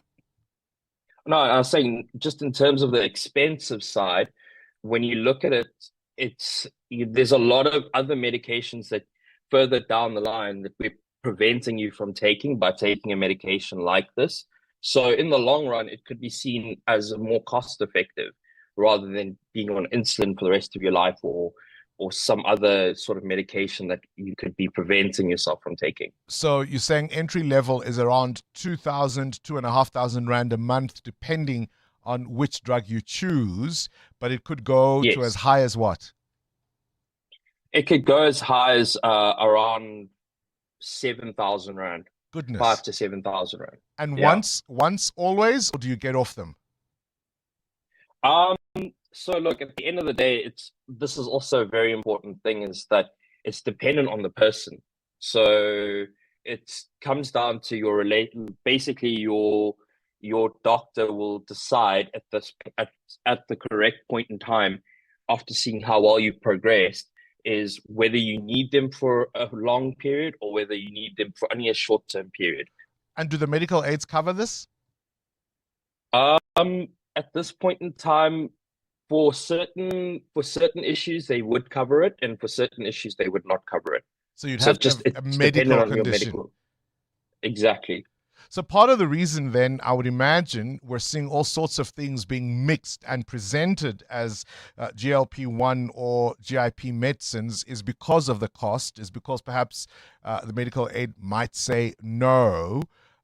If a doctor says, oh, here's my mix of these things, I know how these drugs work, I've mixed something together, you're saying we should be wary of that? Yeah, I definitely think we should be wary of that, because at the end of the day, like I said before, even though the active ingredient might be the same as what a brand name might be using, the mix, we don't know where the product comes from. We like the actual active ingredient comes from, and how much of the actual active ingredient is put in, and if it's been put in a safe way for the patient at the end of the day. So I think it is something to be wary of as a end user, to be worried, to understand where your medication is coming from, to understand it's coming from a licensed pharmaceutical provider, to understand that, yes, also the doctor, you have someone with you that's there to take you through the journey. It's not just because I see there's a lot of websites and things like that that are popping up to say, oh, look, we can send you the medication and you can go on your own journey. But at the end of the day, like I've said before, it's very important to have that relationship with your doctor to be able to tell you, okay, this is one, the medication is registered properly, and two, it's also that patient doctor-patient relationship where you can find out whether or not you need to be on this for a long term, short term, or if there's anything that does go wrong, someone's there to be able to kind of figuratively hold your hand and make sure that everything is okay at the end of the day. All right. Appreciate your time, Dr. Siddharth Govender there, a medical director at NAD Clinic, talking about SAHPRA, the South African Health Products Regulatory Authority, who are cracking down on fake weight loss medicines. Appreciate your time. We were also scheduled to speak to the South African Human Rights Commission. The Gauteng acting provincial manager, Kuliliwe Sithole, had agreed to join us to talk about Gauteng's water collapse. His phone is on voicemail, so unfortunately we couldn't have that interview. EWN. 28 after 7, somebody whose phone is not on voicemail, who is here to talk to us, is Muteo Khwaripe. Our GDP climbing in the first quarter, but ever so slowly. Muteo. But growth is growth, right? Growth is growth. South Africa's economy grew modestly in the first quarter of the year, with GDP increasing by 0.5%, up from 0.4% in the previous quarter. The strongest growth came from finance, real estate, and business services. Manufacturing remained under pressure in this economy, shrinking by 0.8% and weighing on overall growth. The overall nominal GDP is estimated at approximately $480 billion, maintaining its position as one of the largest economies on the continent. A weak performance in chemicals, plastics, petroleum products, and steel production contributed to the decline that we saw in manufacturing. Consumer spending rose ever so slightly at 0.1%, and overall economic spending increased by 0.5%. So there is some growth, but still not enough to create those jobs that our economy needs. On the other hand, China's producer price inflation rose at the fastest pace in nearly 4 years. Yeah, the climb was driven by surging raw material costs due to the Iran war and artificial intelligence investment boom. The producer price index jumped 3.9% from a year ago, the highest since July of 2022. Wholesale prices returned to growth in March as the input cost surge stemming from the Middle East conflict lifted the economy out of its longest deflationary streak in decades. So factories purchasing prices for fuel and power climbed by 10% year on year in May, widening from 4.4% in April. So that notion that prices will rise towards the end of the year, looking more true as we go along. So yeah, China, the producers, the manufacturers saying, yeah, prices are quite high. So the inflation rising at the fastest pace since May. Yes. My best work isn't appreciated, KG. Where's the rand? 16 Rand 56 against the US dollar, 19 Rand 12 cents against The euro, 22 rand 15 cents against the British pound. Price of gold is down 2%, $4,176 an ounce, while platinum is down by close to 4% at $1,659. Brent crude now up 0.5% at $91 a barrel. More business after 8. Well, if you haven't heard of the Jumpers informal settlement, you will after today. Sfisa Zulu, good morning. Thanks, Bongani. Good morning. It's breaking news. At least 12 people have been shot dead and 9 others injured in Cleveland on the East Rand. Police say the attack happened just before midnight at the Jumpers informal settlement. Officers responded to the scene and found multiple victims with gunshot wounds. Gauteng police spokesperson Dimakatso Nebuwuli says the cause of the attack is unknown. It is alleged that more than 10 suspects were dropped off by a white Toyota Quantum near a petrol station in Cleveland. The suspects allegedly entered the informal settlement through both entrances and moved through the area, opening fire on residents and community members at multiple locations before fleeing the scene in the same vehicle. The Hawks have issued an urgent appeal for public assistance in tracing 4 children who vanished without a trace from their home in the Eastern Cape. The children from the same family in Tabankulu have been missing since November 2024. Investigators say they were last seen playing in the yard before vanishing under circumstances that continue to baffle officers.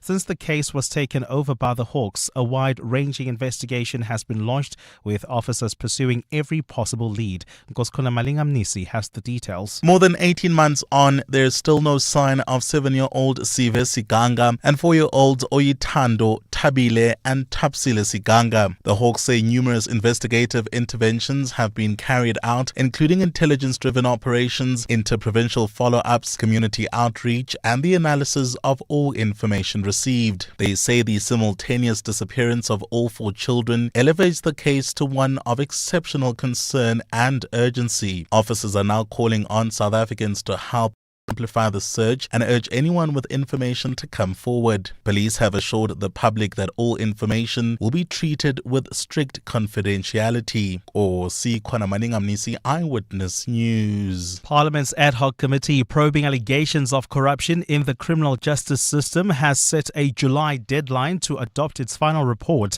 But members will first hold a workshop today which will decide on the principles that will be applied when MPs consider the report and its final recommendations. The committee met yesterday to discuss its program as it approaches its conclusion.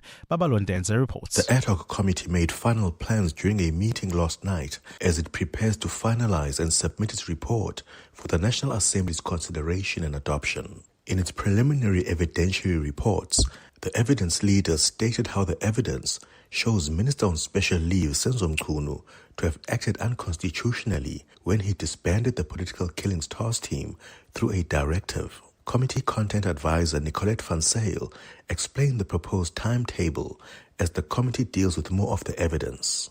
And then it is anticipated that the committee will adopt the final report on or around the 16th of July. Committee Chairperson Soviet Lechanyane says they will have more engagements this week. And then tomorrow, members are going through the workshop on the principles to be applied when we will be considering the report. On Friday, the committee will hold another meeting and members will also make further submissions on the evidence. Babalondense, Eyewitness News. And the Jordanian military says it has shot down 5 missiles launched from Iran as Tehran and Washington engaged in tit-for-tat strikes after the downing of a U.S. helicopter. The Jordanian armed forces say they intercepted and shot down 5 missiles launched from Iran towards Azraq. The interception resulted in debris falling, but there were no casualties or material damage. Escalations have intensified in the Middle East, with Iran's Revolutionary Guard saying it struck 4 targets at a U.S. base in Jordan this morning. Tehran says this was in response to fresh U.S. strikes yesterday.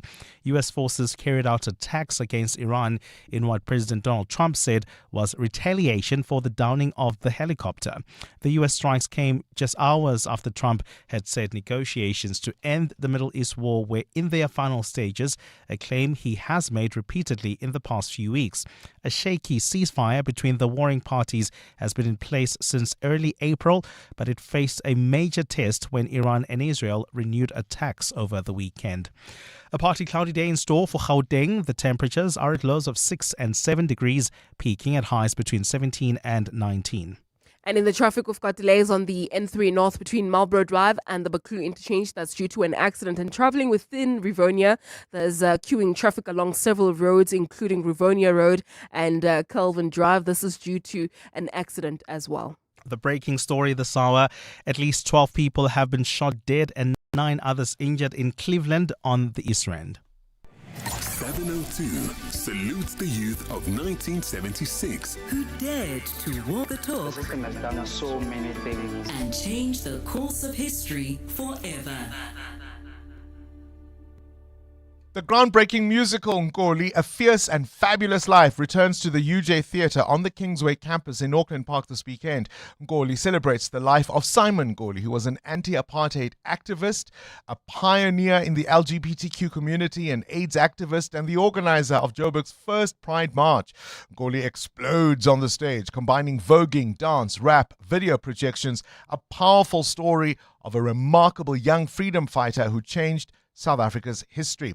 And there are 3 performances only this weekend of Nkoli at UJ's Theatre, and it heads to Germany for its European premiere after that. Nkoli tickets available now on Quicket. Running an NPO is challenging, but proving your credibility to donors doesn't have to be. Izinga Assist, South Africa's leading NPO verification platform, follows a rigorous process in awarding your organisation with a trusted 5-star rating and official digital certification. Get verified and become visible to thousands of donors by joining Izinga Assist today at izassist.org. Doing good, done better. Proudly supported by Primedia Cares. The XXL Savings Championship is here, and with Checkers, everyone can save. Get deals like Dew Fresh Long Life Milk, a 1-litre 6-pack for $99.99. Powerade Sports Drink, a 500ml 6-pack for $69.99. Save 25 Rand. And Finish Dishwasher Tablets, 45 to 56 per pack for $229.99 each. Save 60 Rand. Valid until 14 June, only at Checkers. What if the problem you faced became the business that changed everything? That's what Nedbank Business Ignite on 702 is all about. And this year's theme, My Pain, My Purpose, My Solution. We're calling on small businesses that turn real challenges into powerful ideas. And you could win 200,000 Rand in cash, plus mentorship, business support, and tools to help you grow sustainably. Enter the Nedbank Business Ignite on 702 now at primemediaplus.com or igniteyourbusiness.co.za. Nedbank, see money differently. An authorized FSP and registered credit provider. T's and C's apply. 702. WhatsApp Bongani on 072 702 1702. Hi Bongani. I was prescribed a GLP-1 medication from a company in Pretoria, which came cheaper than Mounjaro, which was the product that I was on, because you look at Mounjaro's price and you look at that product, it was almost half the price. But it's from a factory that was rated. I used it for 2 months, but there was not much impact on what I was doing. Yeah, just mentioning that, Lionel. We were talking a little earlier on about a crackdown. The South African Health Products Regulatory Authority warning about unsafe weight loss drugs. These seem to be popping up everywhere, of course, as people try to look for miracle cures. And they're saying use only what's been officially approved. And even, I suppose, if it's your doctor saying they've come up with their own formulation, be very careful, because they may not always be able to stand by that formulation, its safety nor its efficacy. And as that voice note suggests, well, if it's not the real thing, it probably doesn't always work. 702.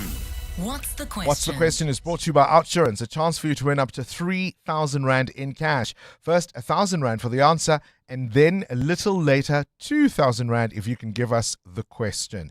SMS out to 45142 now. and you could save on your car insurance. If you don't, ask Outsurance for 500 Rand. Let's get today's answer from Tulani in Lebanon. Hope today we go well. We do well, hey? Tulani, please give us today's answer.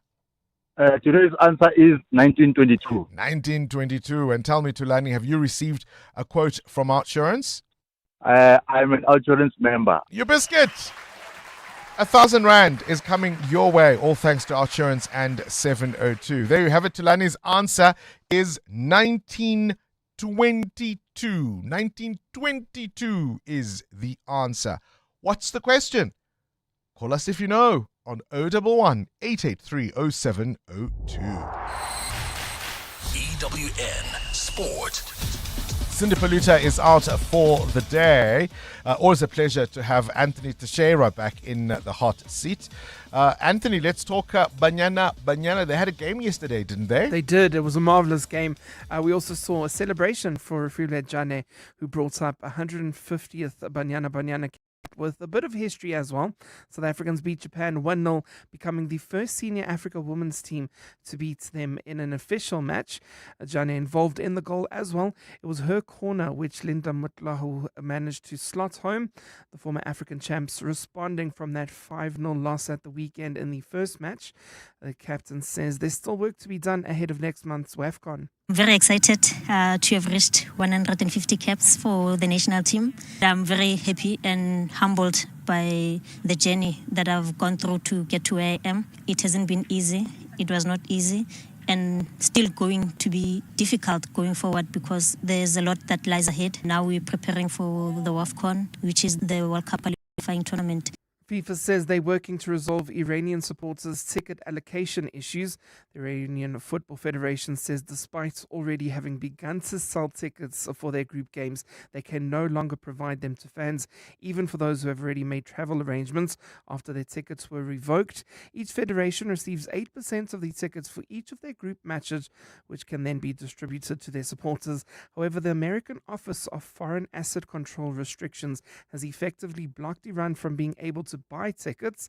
FIFA, who at previous tournaments made travel arrangements with host countries, has failed to do so for the 2026 showpiece. What's your sense of this World Cup? I mean, I remember when it was Qatar, right? We were concerned about the heat in the desert and all of that.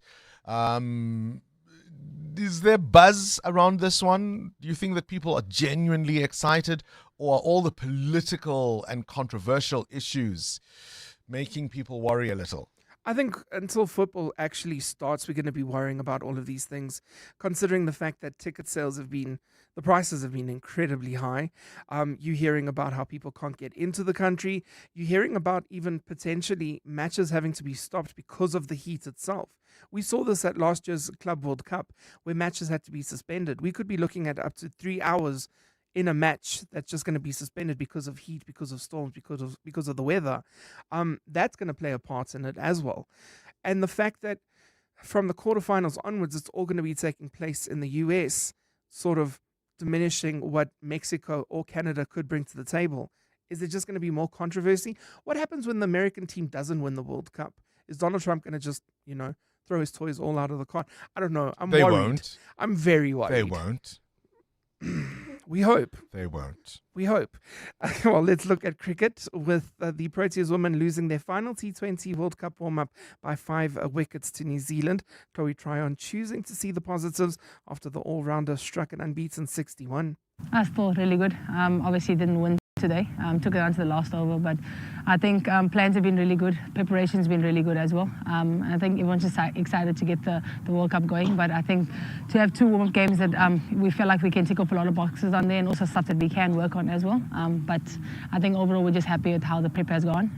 For only the second time ever, the Bangladesh men's team have beaten Australia in an ODI.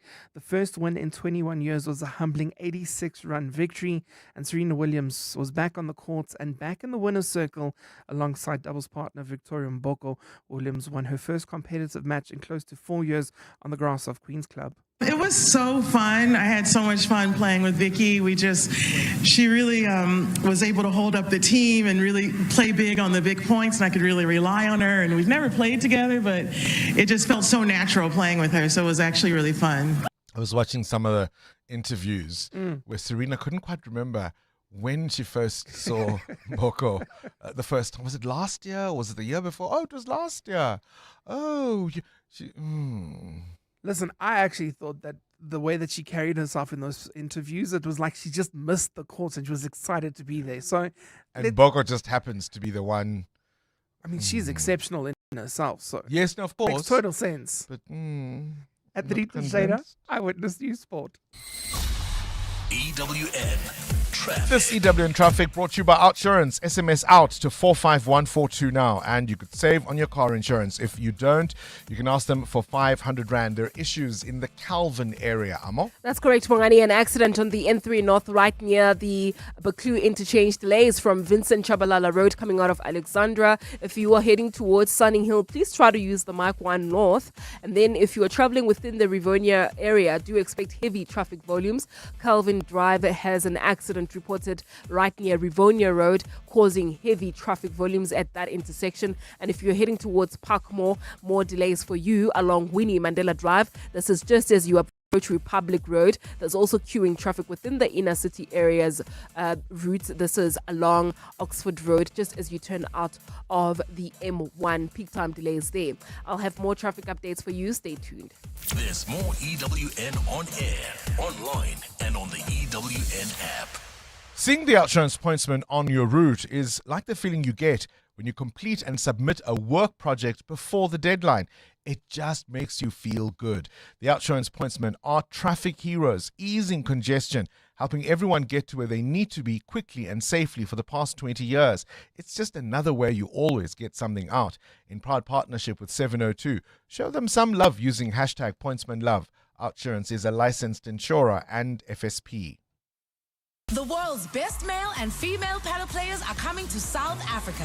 The historic Premier Paddle Pretoria P1 will be at Sunbet Arena Times Square from 26 July to the 2nd of August. Expect world-class action, unbelievable energy, premium hospitality, and an atmosphere unlike anything South African sport has seen before. This is Africa's biggest paddle tournament ever, and tickets are selling fast. Don't miss your chance to witness the sport's biggest stars in South Africa.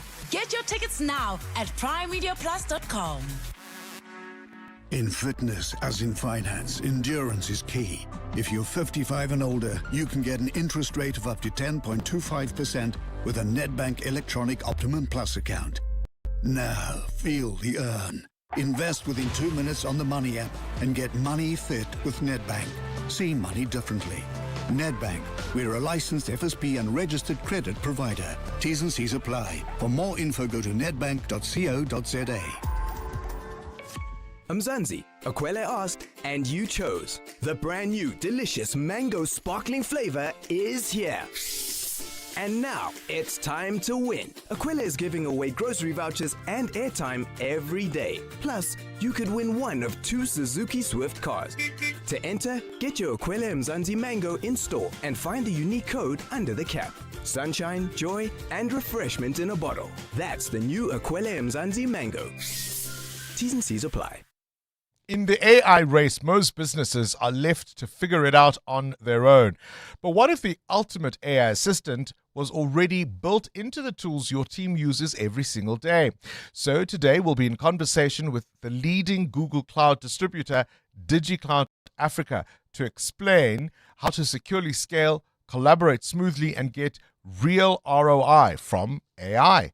That's conversation with DigiCloud Africa. 702. What's the question? For 2,000 Rand in cash, all thanks to Outsurance, please tell me what's the question. If the answer is 1922, let's go to Jenny in Pretoria. Jenny, what's the question?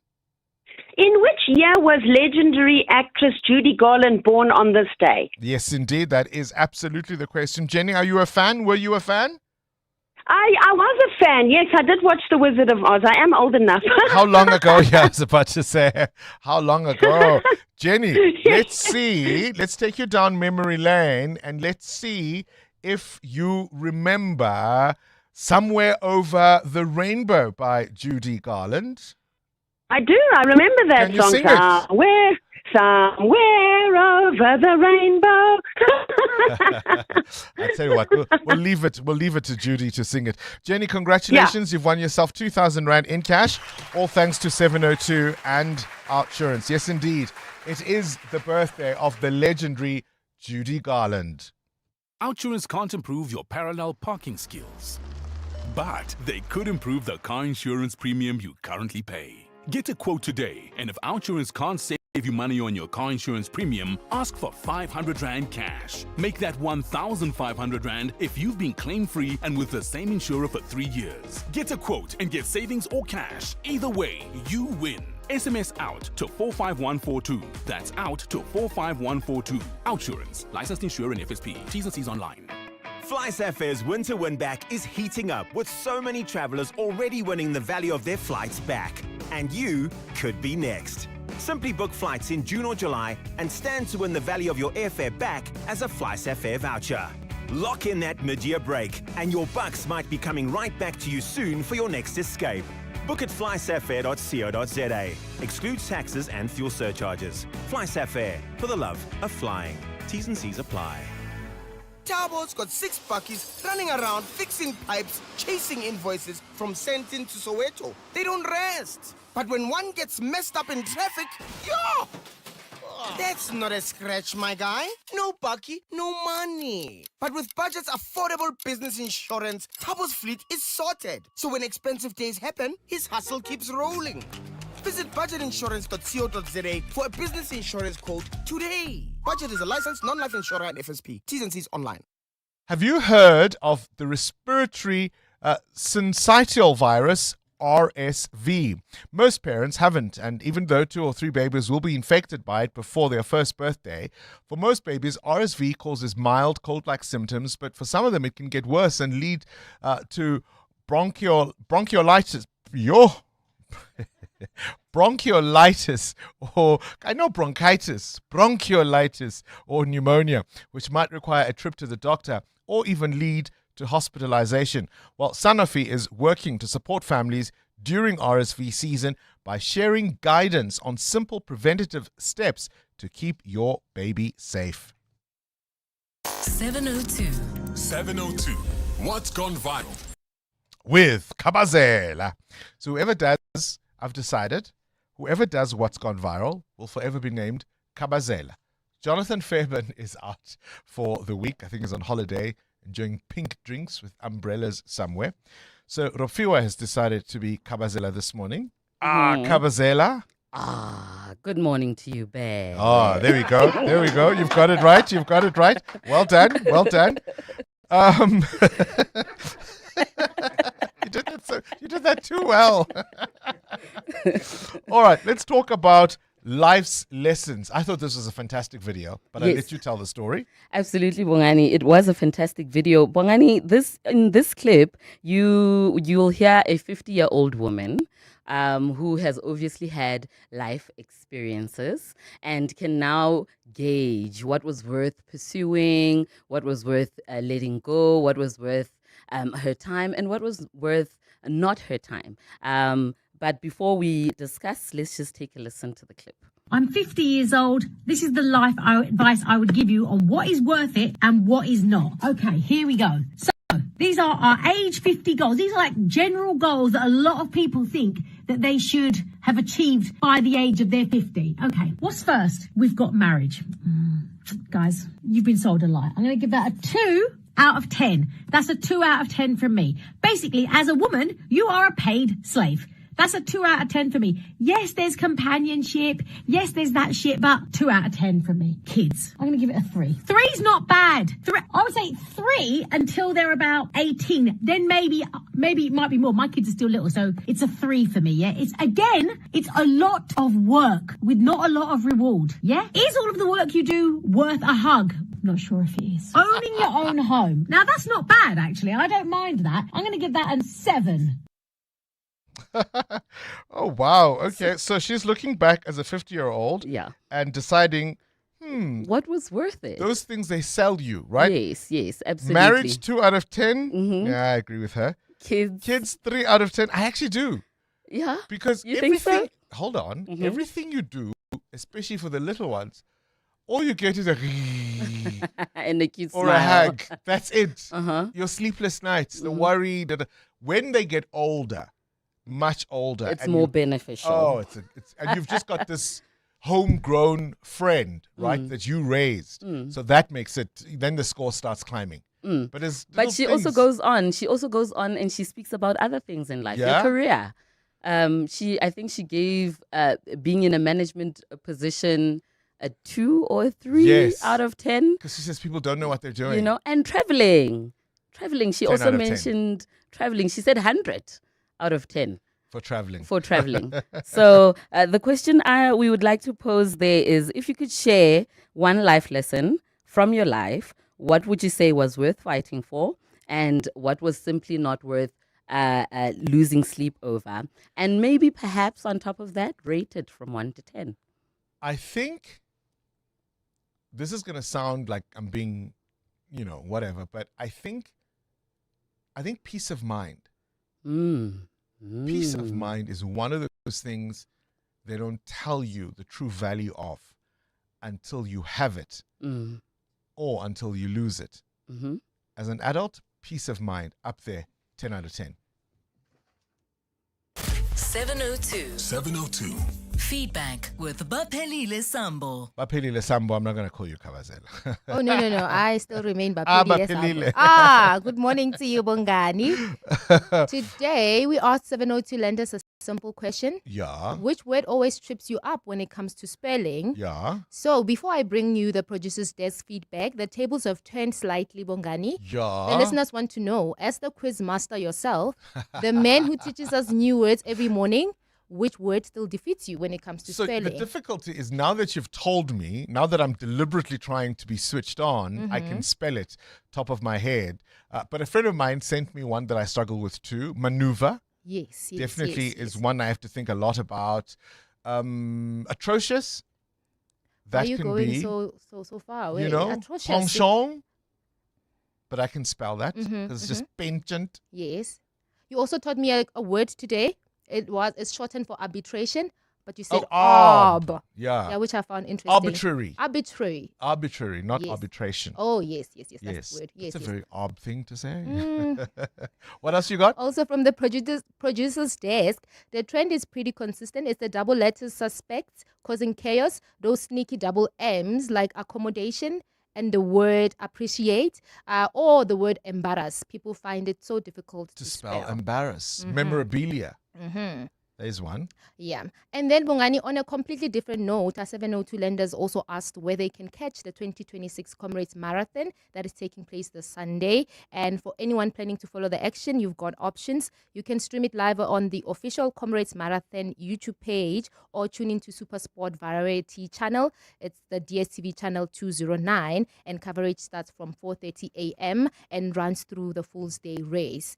And as I'm talking to you, Bongani, we are also getting requests from 702 lenders. They want the Judy Garland song, Over the Rainbow. So I think I'm going to end it here so we can hear some of it a little bit. Take us somewhere over the rainbow. Yes.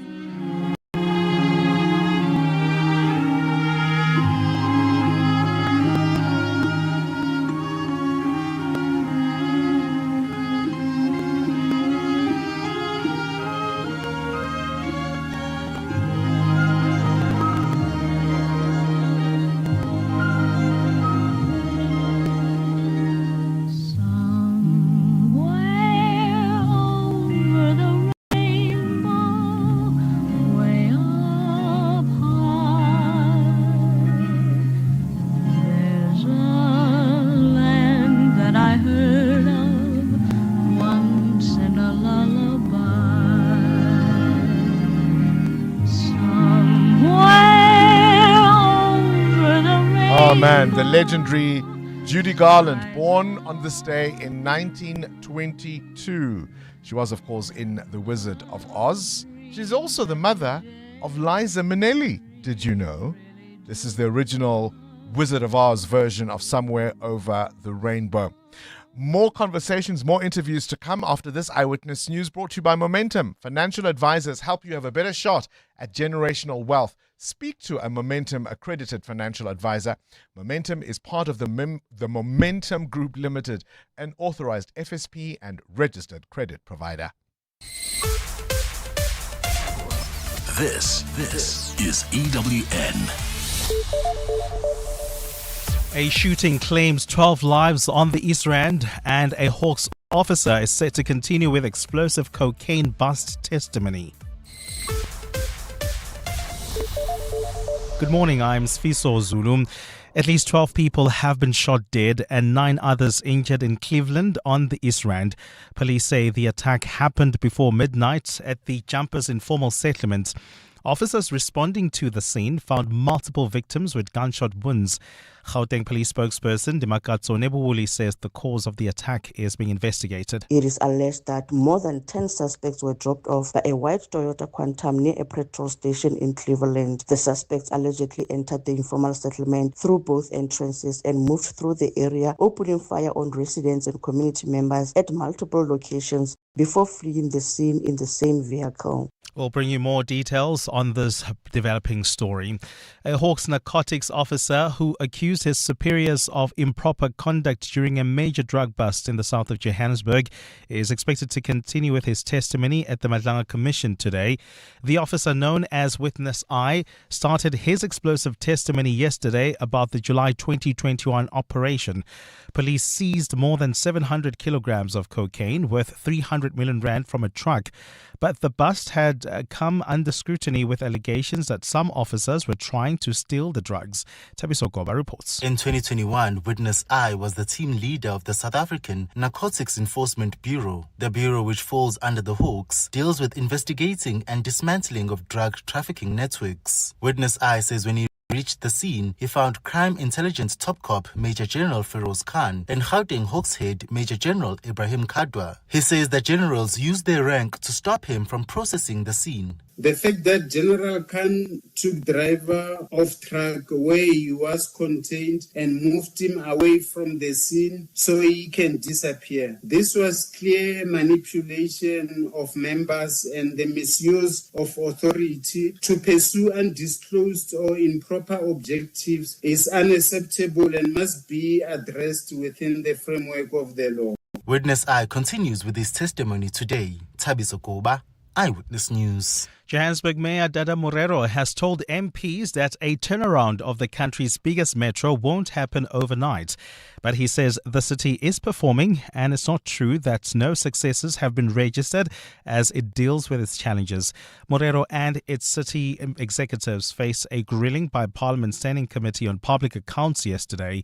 Lindsay Dentlinker has more. MPs have been left unimpressed by the billions of rands in irrecoverable debt that the city of Johannesburg has been writing off, saying it's being used to improve the appearance of the city's financial health. But City Manager Floyd Brink says the city accepts the concerns identified by the Auditor General and active steps are being taken to improve on its financial misfortunes. There's still a lot that needs to be done, and that is why we are at the stage whereby we are looking at recovery as well as a turnaround specifically. Mayor Dada Morero says under his leadership, the council is on track to rejuvenate the city. We are rebuilding the city, and of course it requires time. And there are victories that we are achieving, and there are also challenges that are continuing to be stubborn. With revenue collection having reached the 90% mark in April, the city says its interventions to boost its cash are yielding results. Pressed by Scopa chairperson Zongezo Zibi, Chief Financial Officer Tebogo Moraka eventually conceded cash flow remains a big problem because of inadequate revenue collection. Lindsay Dentlinger, Eyewitness News, Parliament. And at least one person has been killed in Kenya during protests against an Ebola quarantine center being built for U.S. citizens on a tourist town. Police fought violent running battles and fired tear gas yesterday as hundreds of protesters marched to the streets. The center at the Laikipia is set to quarantine Americans arriving from the Democratic Republic of Congo, which is battling a major Ebola outbreak. Protesters lit fires and threw stones at police, who responded with tear gas and water cannons. Director of the NGO Vocal Africa says a man was shot during the unrest.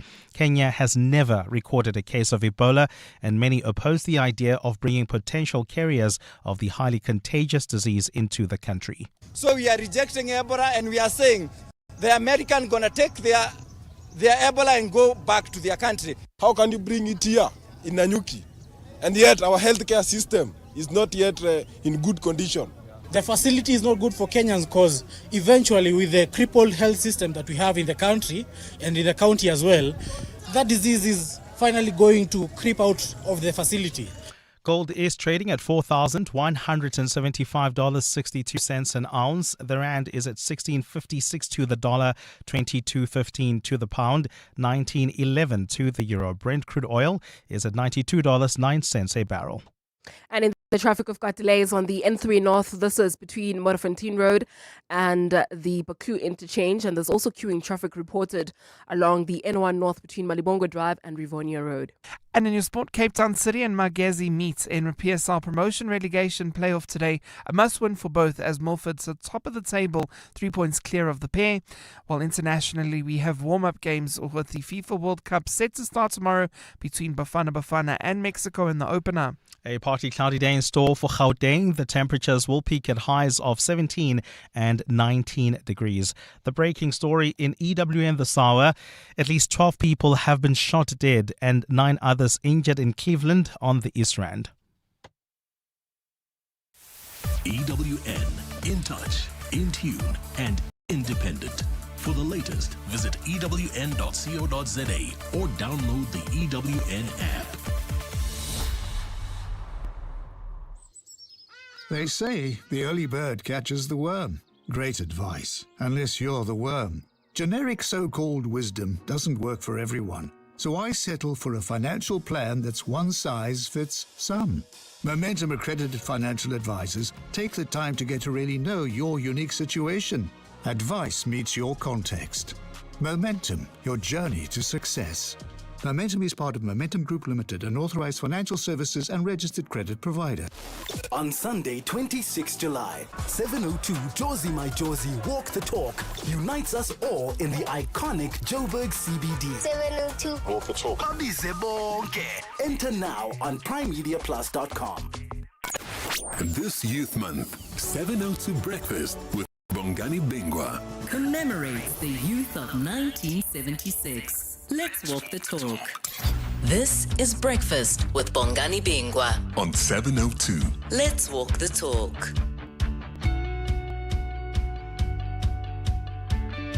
7 minutes after 8 o'clock, you're listening to 702 Breakfast. Kabazela, the other Kabazela. Kabazela is like Sis Dolly. Remember Sis Dolly?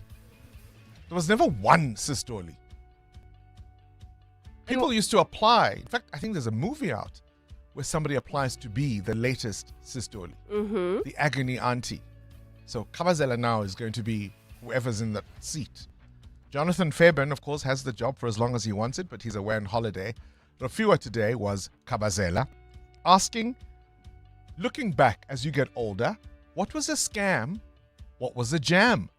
What was worth it and what was not? Marriage? Was that a scam or a jam? Amo? It was a jam. I mean, it peanut butter? It is a jam now that I'm older. And as a child, I would say, horrible things about marriage, you know. And I used to be a firm believer that I'm not the one to get married. I'm not gonna get married. Okay. And now that I am, oh my goodness, it's a jam. It's such a jam. Mateo? Please get married. Now that I'm older, everything's expensive. That's what I don't like. Career, a jam or a scam? No, the career is a jam, but the money salary. earned. Umkholo is a scam. It's peanut butter on the roof of your mouth. It's tough. Kids, marriage, work, career, being able to own your own home. The fact that I can open the fridge and have ice cream on a Tuesday night, and nobody tells you wins. I was like, maybe being an adult is not so bad. Home ownership, that's a bit of a scam. What are your thoughts? Let's talk. This is Breakfast with Bongani Bingwa on 702. Let's walk the talk. Apparently, as South Africans, we don't see color. We are like DAs. DA supporters, hey? That's the word most South Africans battle to spell. It was obviously a joke. The DA will be very happy about this research, by the way. The word South Africans struggle to spell the most is the word color. Can you believe it? What's that word you struggle with, Mutel? Statistician. Sometimes the word receive. I know it's I before E except after C. There you go. I There's have your clue. to do that. I absolutely have to do that. Yeah. Okay. Yes. I can't just write. Pajama? Nah, that's not so bad. Really? Yeah. I have to think. Is it a PA Maybe or I is watch it Bananas PY? in Pajamas too much, but it's one of those things. Amo? I said quiet. That's the word. Quiet. And weird. You know what's tough? Q. As in standing in a queue. Yeah. Not as in Q Muteo. Exactly. Or cue the voice notes. That word is vulnerable. That word is too difficult for me. Danko. Yeah, good morning, Uncle Bongs. I was going to say the same thing about the words people struggle to spell.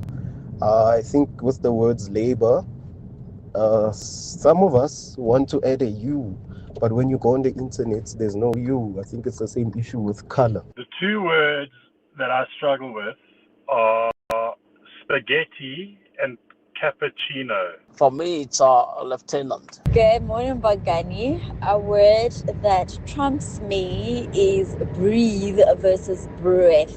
Like I always have to second guess myself when I spell breathe and breath. Bongani and team. I think one of the words that needs to be researched quite intensively by a lot of South Africans is the word ask. I can't stand it when people say ox. I have to ask a question. It's A-S-K, ask. Diarrhea, that's the word. That is my worst word to spell. Diarrhea. And yes, there is a U in labor. Don't be confused by the American spelling, which of course takes it out. But our spelling has a U in labor and color, and that's why perhaps people battle with those words. Croissant is another word that people apparently struggle with. Necessary, colleague.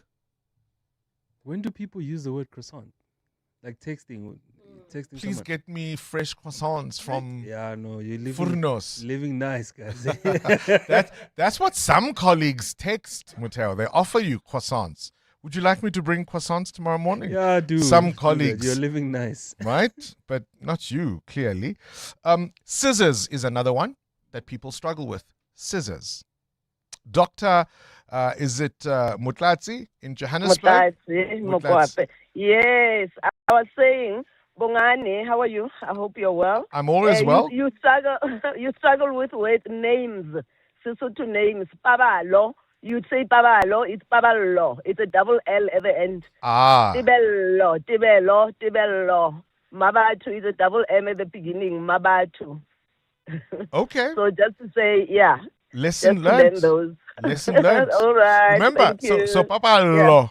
Babalo. It's very easy for me to confuse with words that sound the same in isiXhosa. Hey, there's ubabalo, no babalo. But is it a double L? No, but what I'm saying is that the consonants sound the same, so you can get confused there. But I appreciate that, Dr. Mutlatse, giving me a pronunciation lesson this morning. EWN Traffic. This EWN Traffic is not brought to you by Babalo, but rather by Citroen, the House of Citroen. The all-new Citroen Basalt is here. Book a test drive at citroen.co.za. Amo?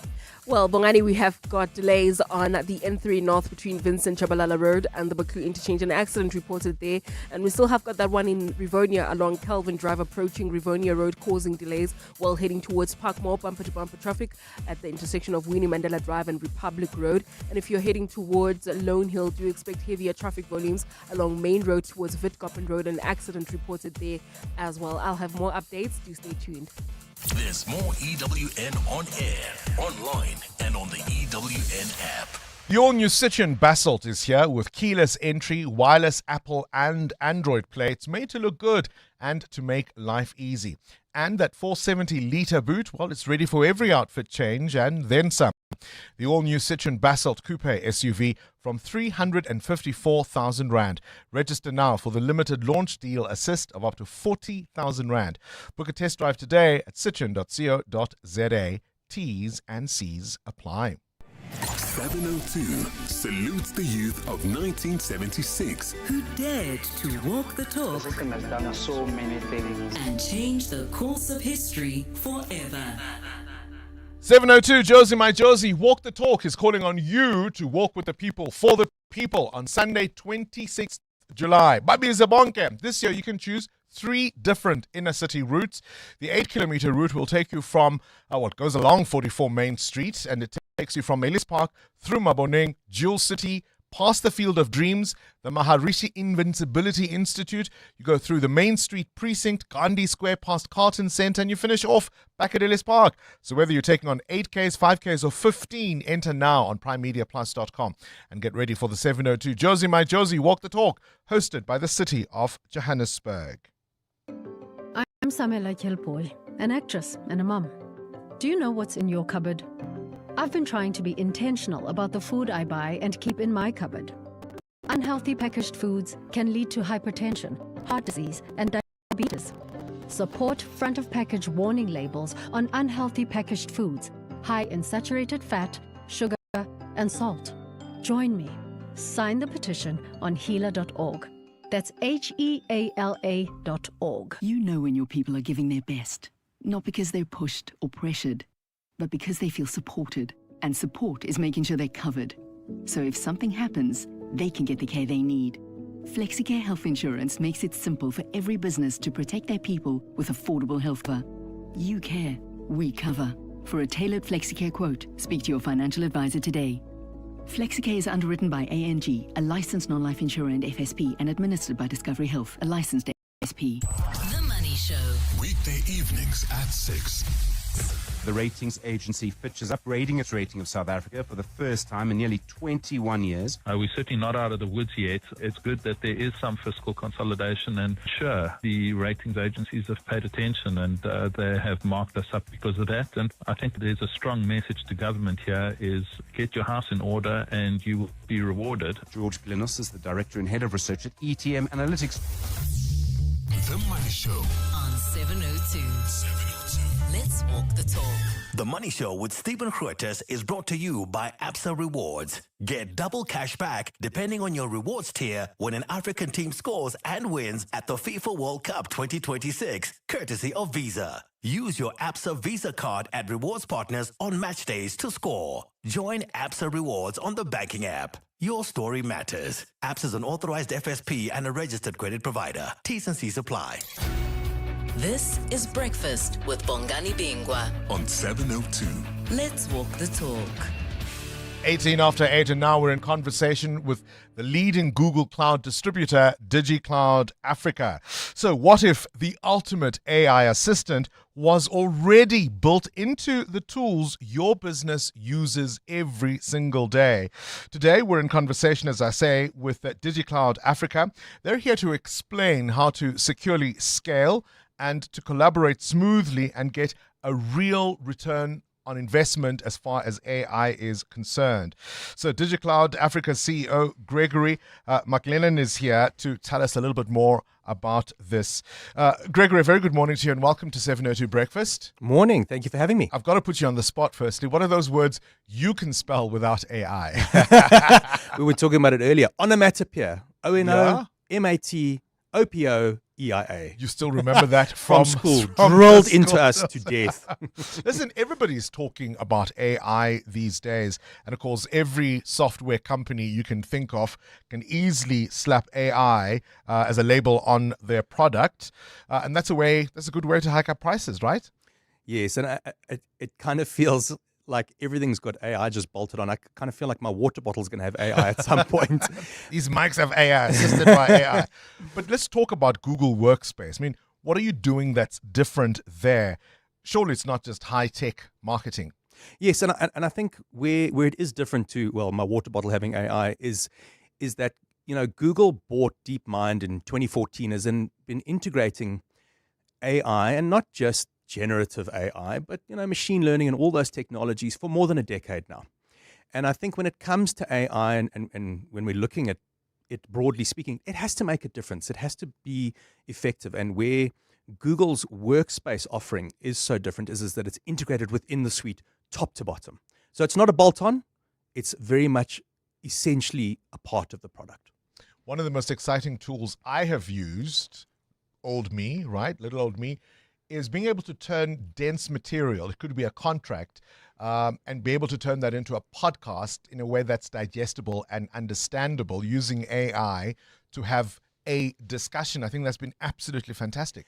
That's been a game changer. So that particular product is called Notebook LM, and exactly that. You'll take your legal contract or whatever it is. You got your half an hour, if you're lucky, drive into Sandton, put it into Notebook LM, and it creates a podcast. What's even better than that, other than just listening to it, is while it's playing, you can ask it a question. It'll pause the podcast and in a very real, like human way, answer your question As based if you're on what in it's the creating. audience. Yes. And I find to consume knowledge, when you have this time, there's so much dead time in the traffic or whenever, I find being able to consume it by having like a podcast read back to me is a wonderful way to really leverage the efficiency. I generally will say, actually, listen to 702 and do that podcast thing when you get home. That's how you do it. But it's a game changer for anybody who is studying dense material that they're battling to understand or getting to grips with. The other thing, of course, is that traditionally people would hire production houses, put together a corporate video, that kind of thing. Yes. Not everybody has the money or the expertise to do that. How does AI assist? Good example, you've got to do a training video for inside your company. Now, do you go and get a massive production done, or have you got an in-house team to do a massive production? But you're trying to do a small video to train on a topic. Google has a product within Google Workspace called Google Vids. Just provide it the document that you want to train on, or give it the prompt that you need it to do, and it'll create a video that you could consume internally for training purposes. And that's a game changer, again, in that you don't have to do this huge production for an internal training video. I'm opening it. There it is. There we Gemini. go. There we go. My favorite AI tool. One of the things people will worry about, though, say, I don't know, you have to write some kind of report for your company. Now Gemini has the company's secrets. That's a reasonable concern. So and it should be a red line for every CEO of any business, but it's a red line for Google as well.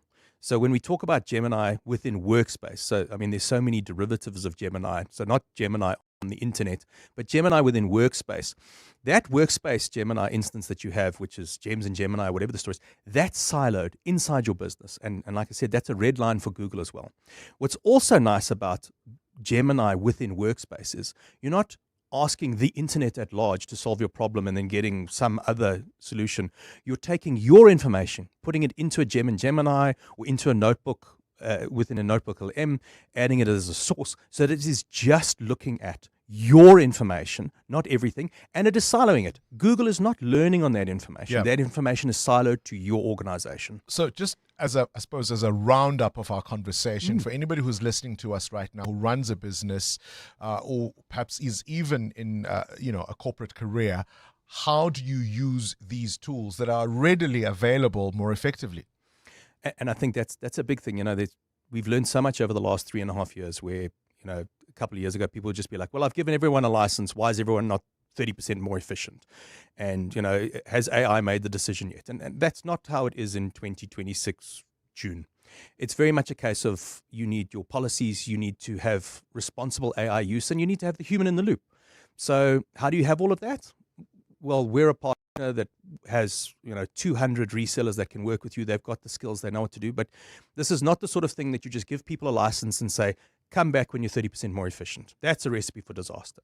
I think what you want to do is you want to work with your teams. You want to enable them with AI, but AI should support a team. It should never be making the decisions on it. The human in the loop. 100%. That's what I'm walking away with. All right, turn AI hype into real returns with Google Workspace. Google Workspace with Gemini helps employees reclaim 105 minutes a week, over 80 hours a year. Tools like Notebook LM turn dense, messy research into a podcast-style audio discussion in just one click. Perfect for your Santon commute or when you get home. Don't play digital Jenga with your business. Build a secure roadmap with Google Workspace. Contact DigiCloud Africa to start your free 30-day trial. Email info@digicloud.africa. That's digicloud.africa. 702, The World View with Adam Gilchrist. Let's catch up now with news from elsewhere in the world. A very good morning to you, Adam Gilchrist. Morning. Morning, Bongani. Let's go with your first story, which has just disappeared off my page, but I'm sure you'll remember it. That's okay. I can remember it. Yeah, it's about Iran, basically, and the fact that Donald Trump had vowed there would be strong retaliation, and lo and behold, it has happened. So what we have in the first place here is the downing of an Apache helicopter over the Strait of Hormuz. The two pilots had to be rescued. They're safe and uninjured, but nonetheless, the Apache helicopter was brought down by, we think, an Iranian missile or drone. In response, America has now attacked a load of ground control systems and radar systems on the ground in Iran, and they have now retaliated for that by targeting, it appears not terribly successfully, but nonetheless firing missiles and drones at American military bases in Bahrain, Jordan, and Kuwait. So a lot of titting and tatting in the last 24 hours. And the conclusion of all of this, given that, of course, technically the US and Iran are both bound by a ceasefire, which was restored on Monday, which is obviously only a technicality. The conclusion, it's complicated. Indeed, it is. And Adam, on to your next one. Yeah, this is a BBC investigation into migrants heading particularly from Iraqi Kurdistan, heading towards the UK and Europe generally.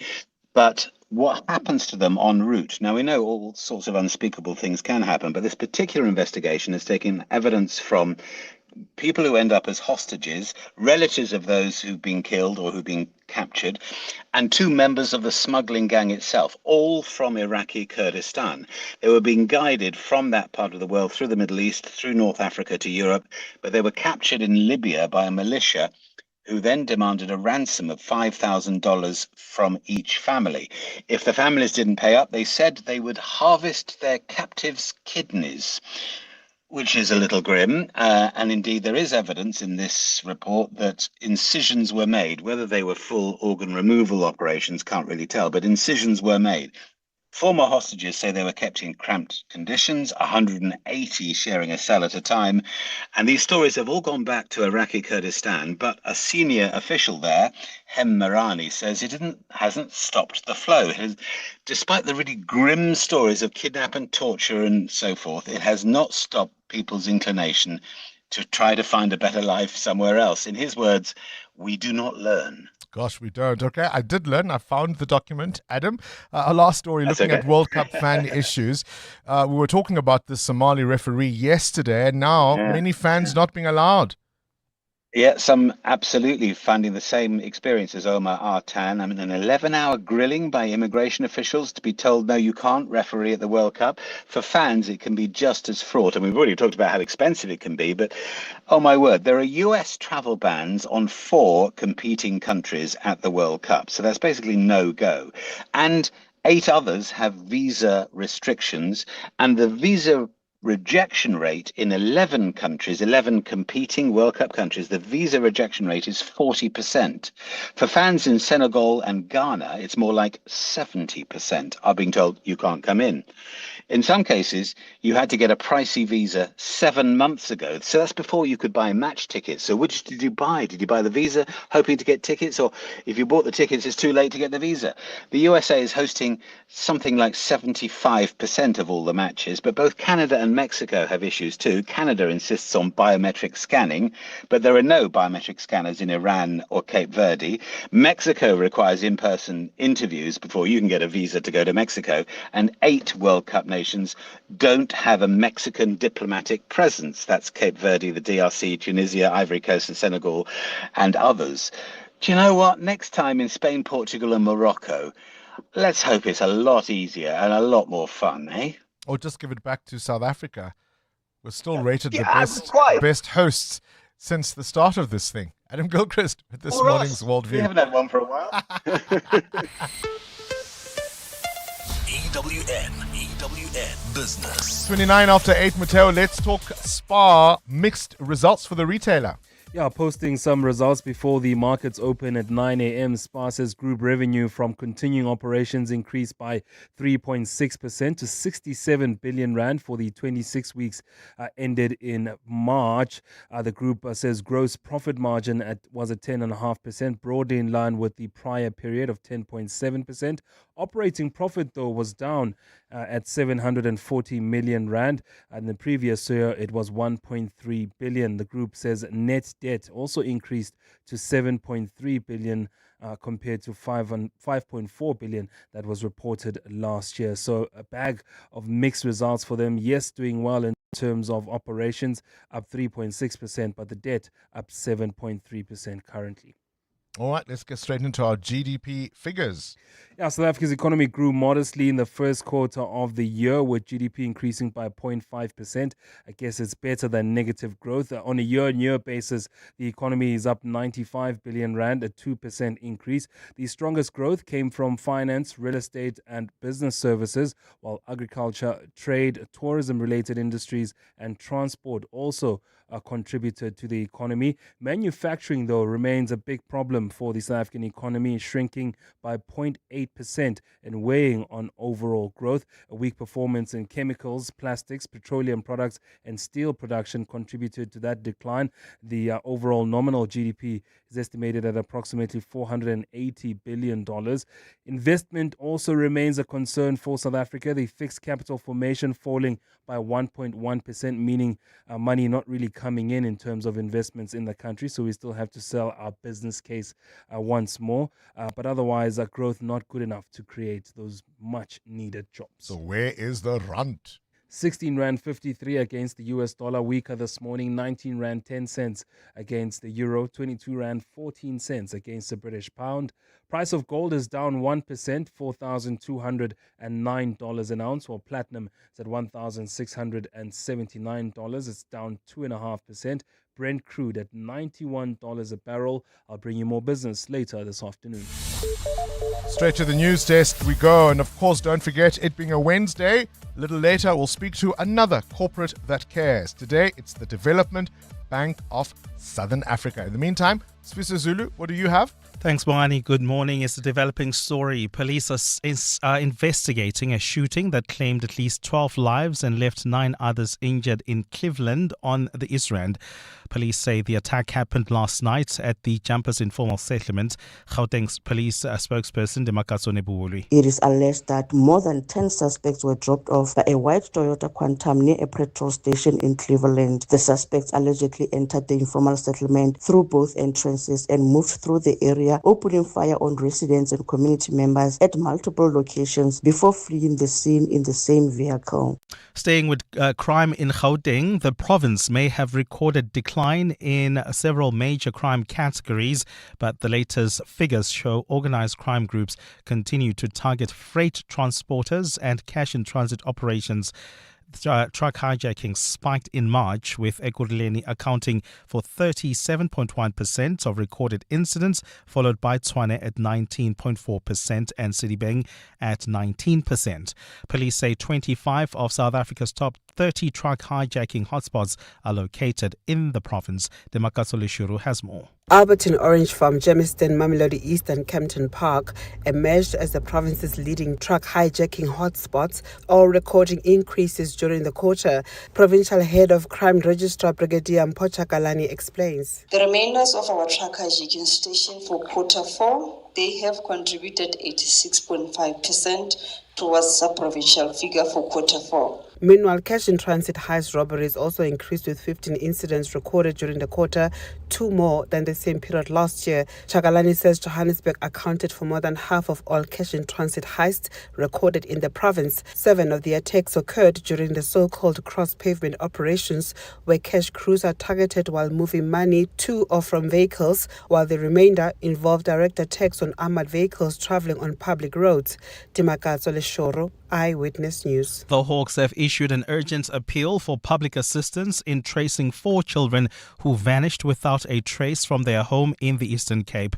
The children from the same family in Tabankulu have been missing since November 2024. Investigators say they were last seen playing in the yard before vanishing under circumstances that continue to baffle officers. Since the case was taken over by the Hawks, a wide-ranging investigation has been launched with officers pursuing every possible lead. Koskona Malingamnisi reports. More than 18 months on, there is still no sign of 7-year-old Sive Siganga and 4-year-olds Oyitando, Tabile and Tapsile Siganga. The Hawks say numerous investigative interventions have been carried out, including intelligence-driven operations, interprovincial follow-ups, community outreach and the analysis of all information received. They say the simultaneous disappearance of all 4 children elevates the case to one of exceptional concern and urgency. Officers are now calling on South Africans to help amplify the search and urge anyone with information to come forward. Police have assured the public that all information will be treated with strict confidentiality. Or see Kwanamaningam Eyewitness News. And protesters have blocked a road leading to Mexico City's Azteca Stadium just days before the 2026 World Cup kicks off at the venue, as football fans flood into the tournament co-hosted by the US and Canada. Mexico is grappling with chaotic teacher protests in its capital. Thousands took part yesterday in the protest, which was led by a breakaway group of a teachers' union following a week of demonstrations that President Claude Sheinbaum has called a provocation. A police blockade prevented the demonstrators from reaching the stadium, which will host the World Cup opening match on Thursday. A partly cloudy day in store for Gauteng. The temperatures will peak at highs between 19 and 17 degrees. And in the traffic, we've got delays on the N1 South towards the Baklou interchange coming out of Islandale Road. There's also queuing traffic reported on the M1 North between the Kilani Bends and Grayston Drive. The developing story this hour. Police are investigating a shooting that's claimed at least 12 lives and left 9 others injured in Cleveland on the East Rand. This Youth Month, 702 Breakfast with Bongani Bingwa commemorates the youth of 1976. Let's walk the talk. A bigger and better national lottery is here. Catch live draws every Tuesday, Wednesday, Friday and Saturday on ETV and SABC at 9 p.m. Plus all your favorite games, Lotto, Powerball, Daily Lotto, Match Play, e-instant and scratch cards.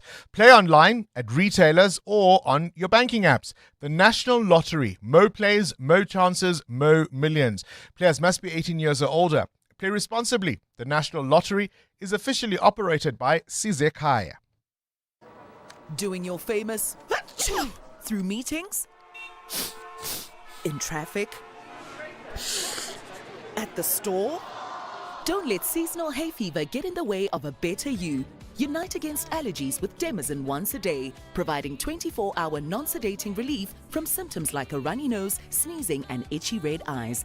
Demazin gets it done. Speak to your pharmacist today about Demazin once a day. Hey, we buy cars. How does it work if I want to sell my car? We'll drive to your place. You can visit our pods. Even if you don't have space, then at the mall in a parking lot, we've got lots of depots all across the land. Contact We Buy Cars. You're in safe hands. Safe hands. Wow, that's great. We Buy Cars, the easiest way to sell your car by far. You've taken your small business far. Nedbank and 702 can help you take it even further.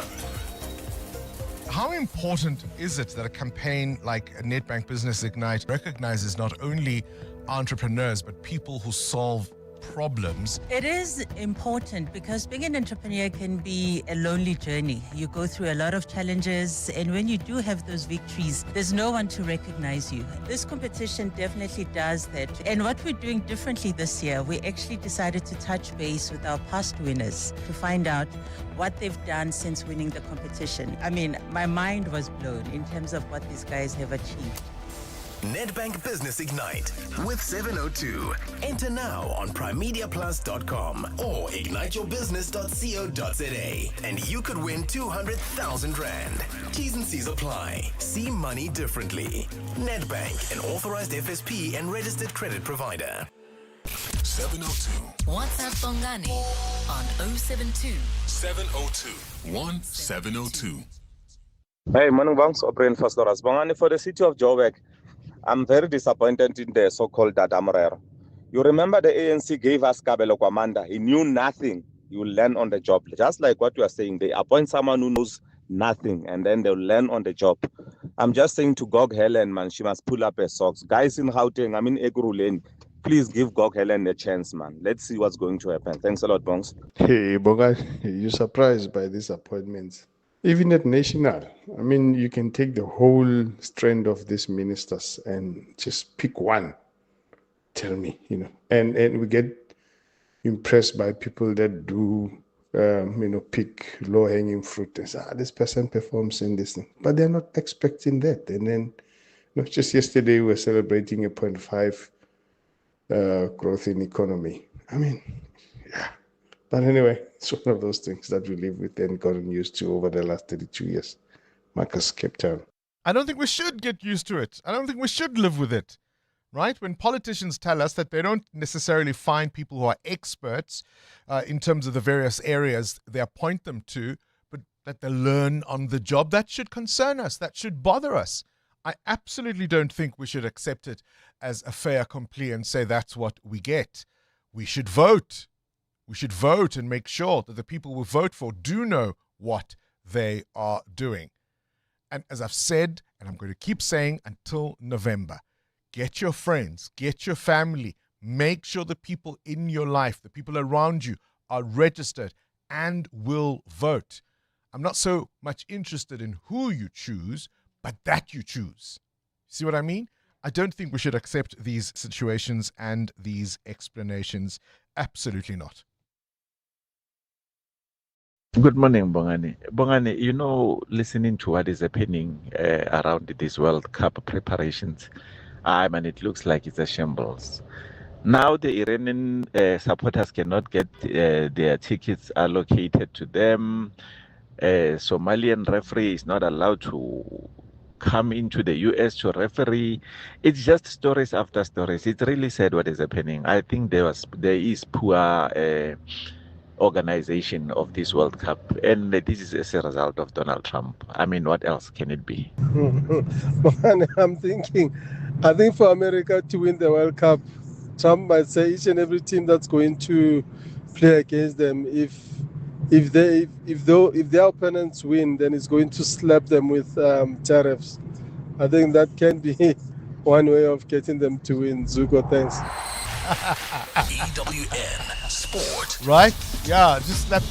If you beat the US, all your tariffs. If you beat the US, you get slapped. If you lose to the US, your tariffs go away. Or you just deport the team straight after. Gosh, this is going to be a World Cup like never seen before, Anthony Teixeira. Yeah, that's very true. Bongani, we will start with the World Cup, where after being interviewed for 11 hours at the Miami International Airport by U.S. border officials, referee Omar Arton was denied entry into the country. He was surprisingly asked why he traveled to the country in the first place and shared both his FIFA documentation as well as photos from his refereeing career.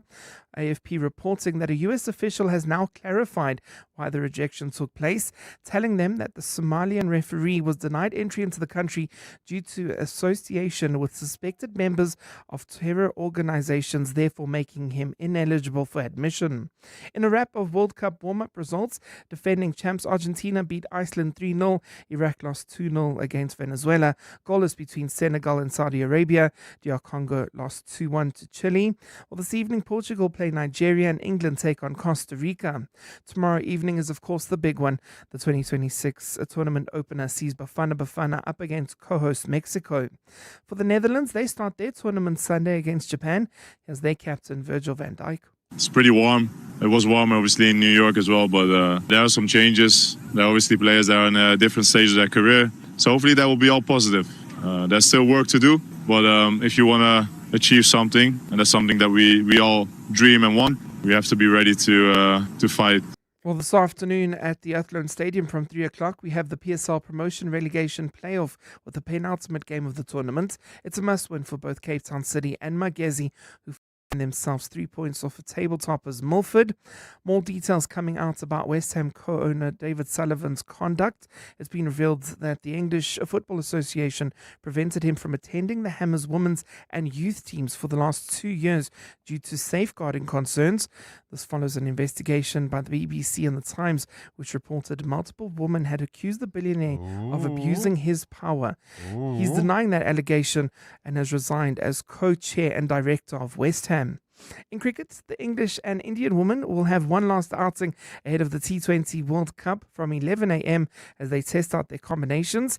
Meanwhile, the Proteas women have wrapped up all of their warm-ups. That's 2 wins and 2 losses. All-rounder Chloe Tryon says there's a few aspects they need to tighten.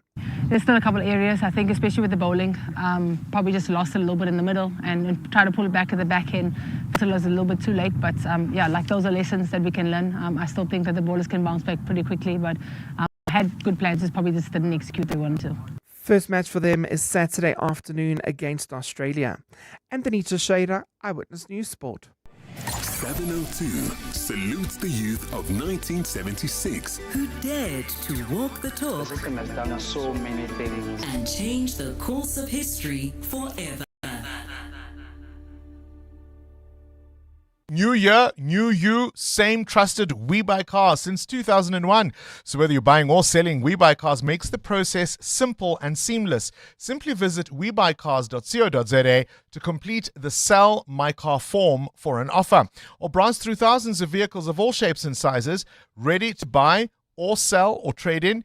Visit webuycars.co.za or one of their branches nationwide. We could tell you we are the best bank in Africa, but if you're a CEO or CFO looking to grow, you're probably more interested in the numbers, like the fact that our systems process $9 trillion every year. That's around 45 times the value of all intra-Africa trade.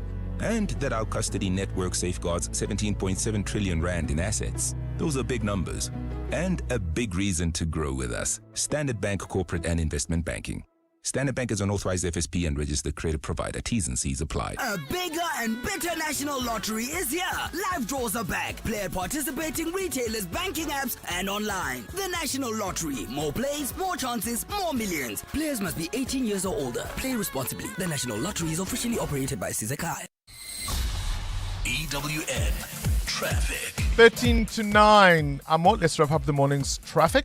Well, Bongani, we still have got delays on the M1 North between the Houghton Drive exit and Grayston Drive due to an accident. There's also queuing traffic on the N1 South between New Road and Allendale Road, while traveling in the city of Tshwane, queuing traffic on the N1 North between the Flying Saucer Interchange and Rigel Avenue. That's due to an accident there causing delays. Please be on the lookout. So try to use the N14 North through Centurion if you want to avoid that backlog. We'll have more at the top of the hour. There's more EWN on air, online, and on the EWN app. You know when your people are giving their best, not because they're pushed or pressured, but because they feel supported. And support is making sure they're covered. So if something happens, they can get the care they need. FlexiCare Health Insurance makes it simple for every business to protect their people with affordable health cover. You care, we cover. For a tailored FlexiCare quote, speak to your financial advisor today. FlexiCare is underwritten by ANG, a licensed non-life insurer and FSP, and administered by Discovery Health, a licensed FSP. Your boss noticed. Your ex noticed.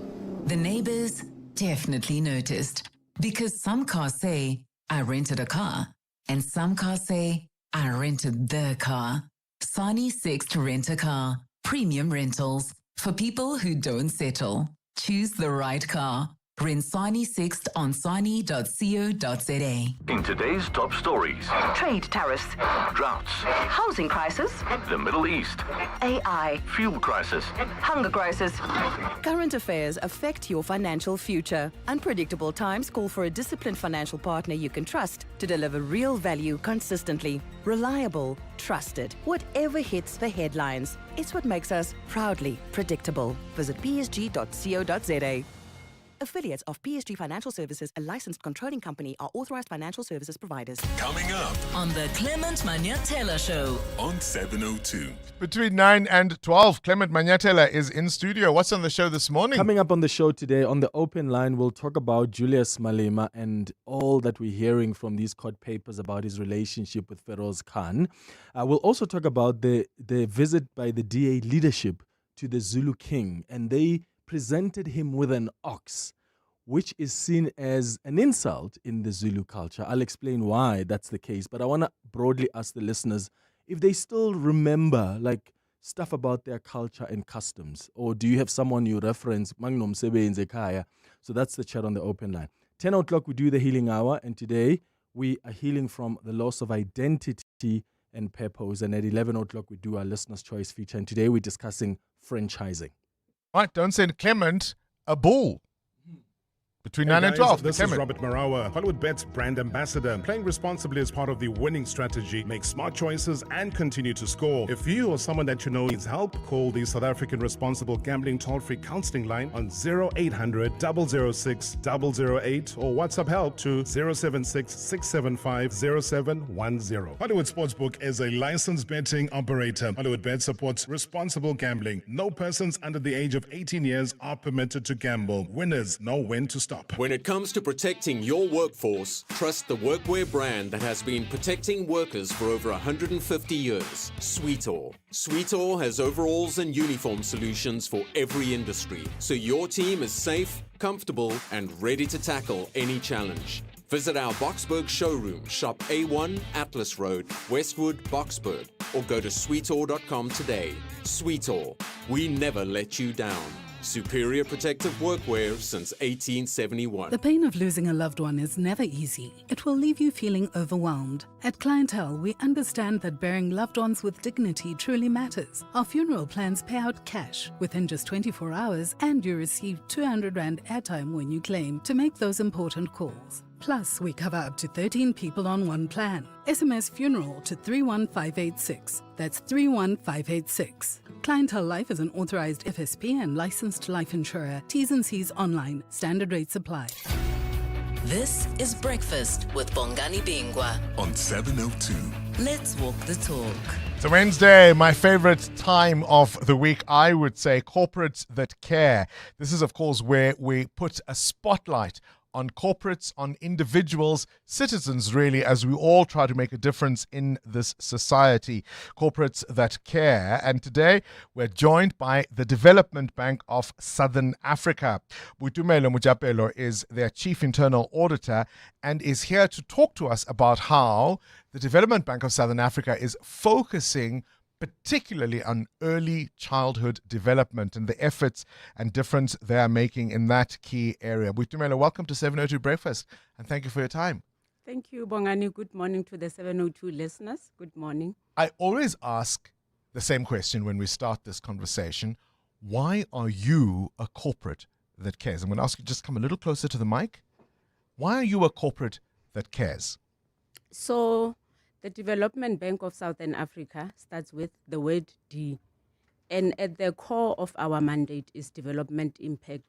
And we believe that this development impact starts with people, especially children. So that's why we care, because it's important for us to leave a mark where we go, so that when we do go again, there is a difference, real change in communities that we touch. I've heard the Minister of Basic Education focus on this, or at least make the point that we're so often fixate on the matric results, right? And where a child might go to after school. But actually the crucial area for intervention is very, very early on. I think that underpins your approach too. Yes, that's absolutely correct. So we believe that early childhood development is the foundation. It is where actually our children become the human capital, where they build dignity, they become resilient, and opportunities are then created. It's actually where future success is built. So it's at the core of the start of a child's development. The challenge, though, is so many ECD centers, you don't know if they're registered, you don't know if the facility is child safe, right? If it's been proved for difficulties. How do you make sure that, you know, as far as these resources and the constraints there, how do we make sure that ECD centers function better? So what the DBSA then comes in and does, we actually plug in the gap. What we do is we invest in ECD infrastructure, which then becomes a catalytic pathway to ensure that children, regardless of their background, race, or location, actually have a beautiful start in life. And what we do is we've got an integrated model that we use to ensure that once we leave an ECD center, it's successful and sustainable. So you go into communities, you identify ECD centers that need help, and you say, right, what do you need? How can we help? Yes, so particularly speaking to the ones that we launched last week, it was a one-room shelter where over 27 kids or 40 kids were going to crash every morning into Sure. those. Where And was then that? in Eastern Cape, in the Winnie-Madikizela Mandela local municipality in the Alfred Nzo district. So what we then went in was seeing what the need was. We then, for the 27 children facility, we actually built a one room, a kitchen, an office, ablution facilities, water harvesting, and then what we are then going to assist them with is to register with basic education to be able to then get grants.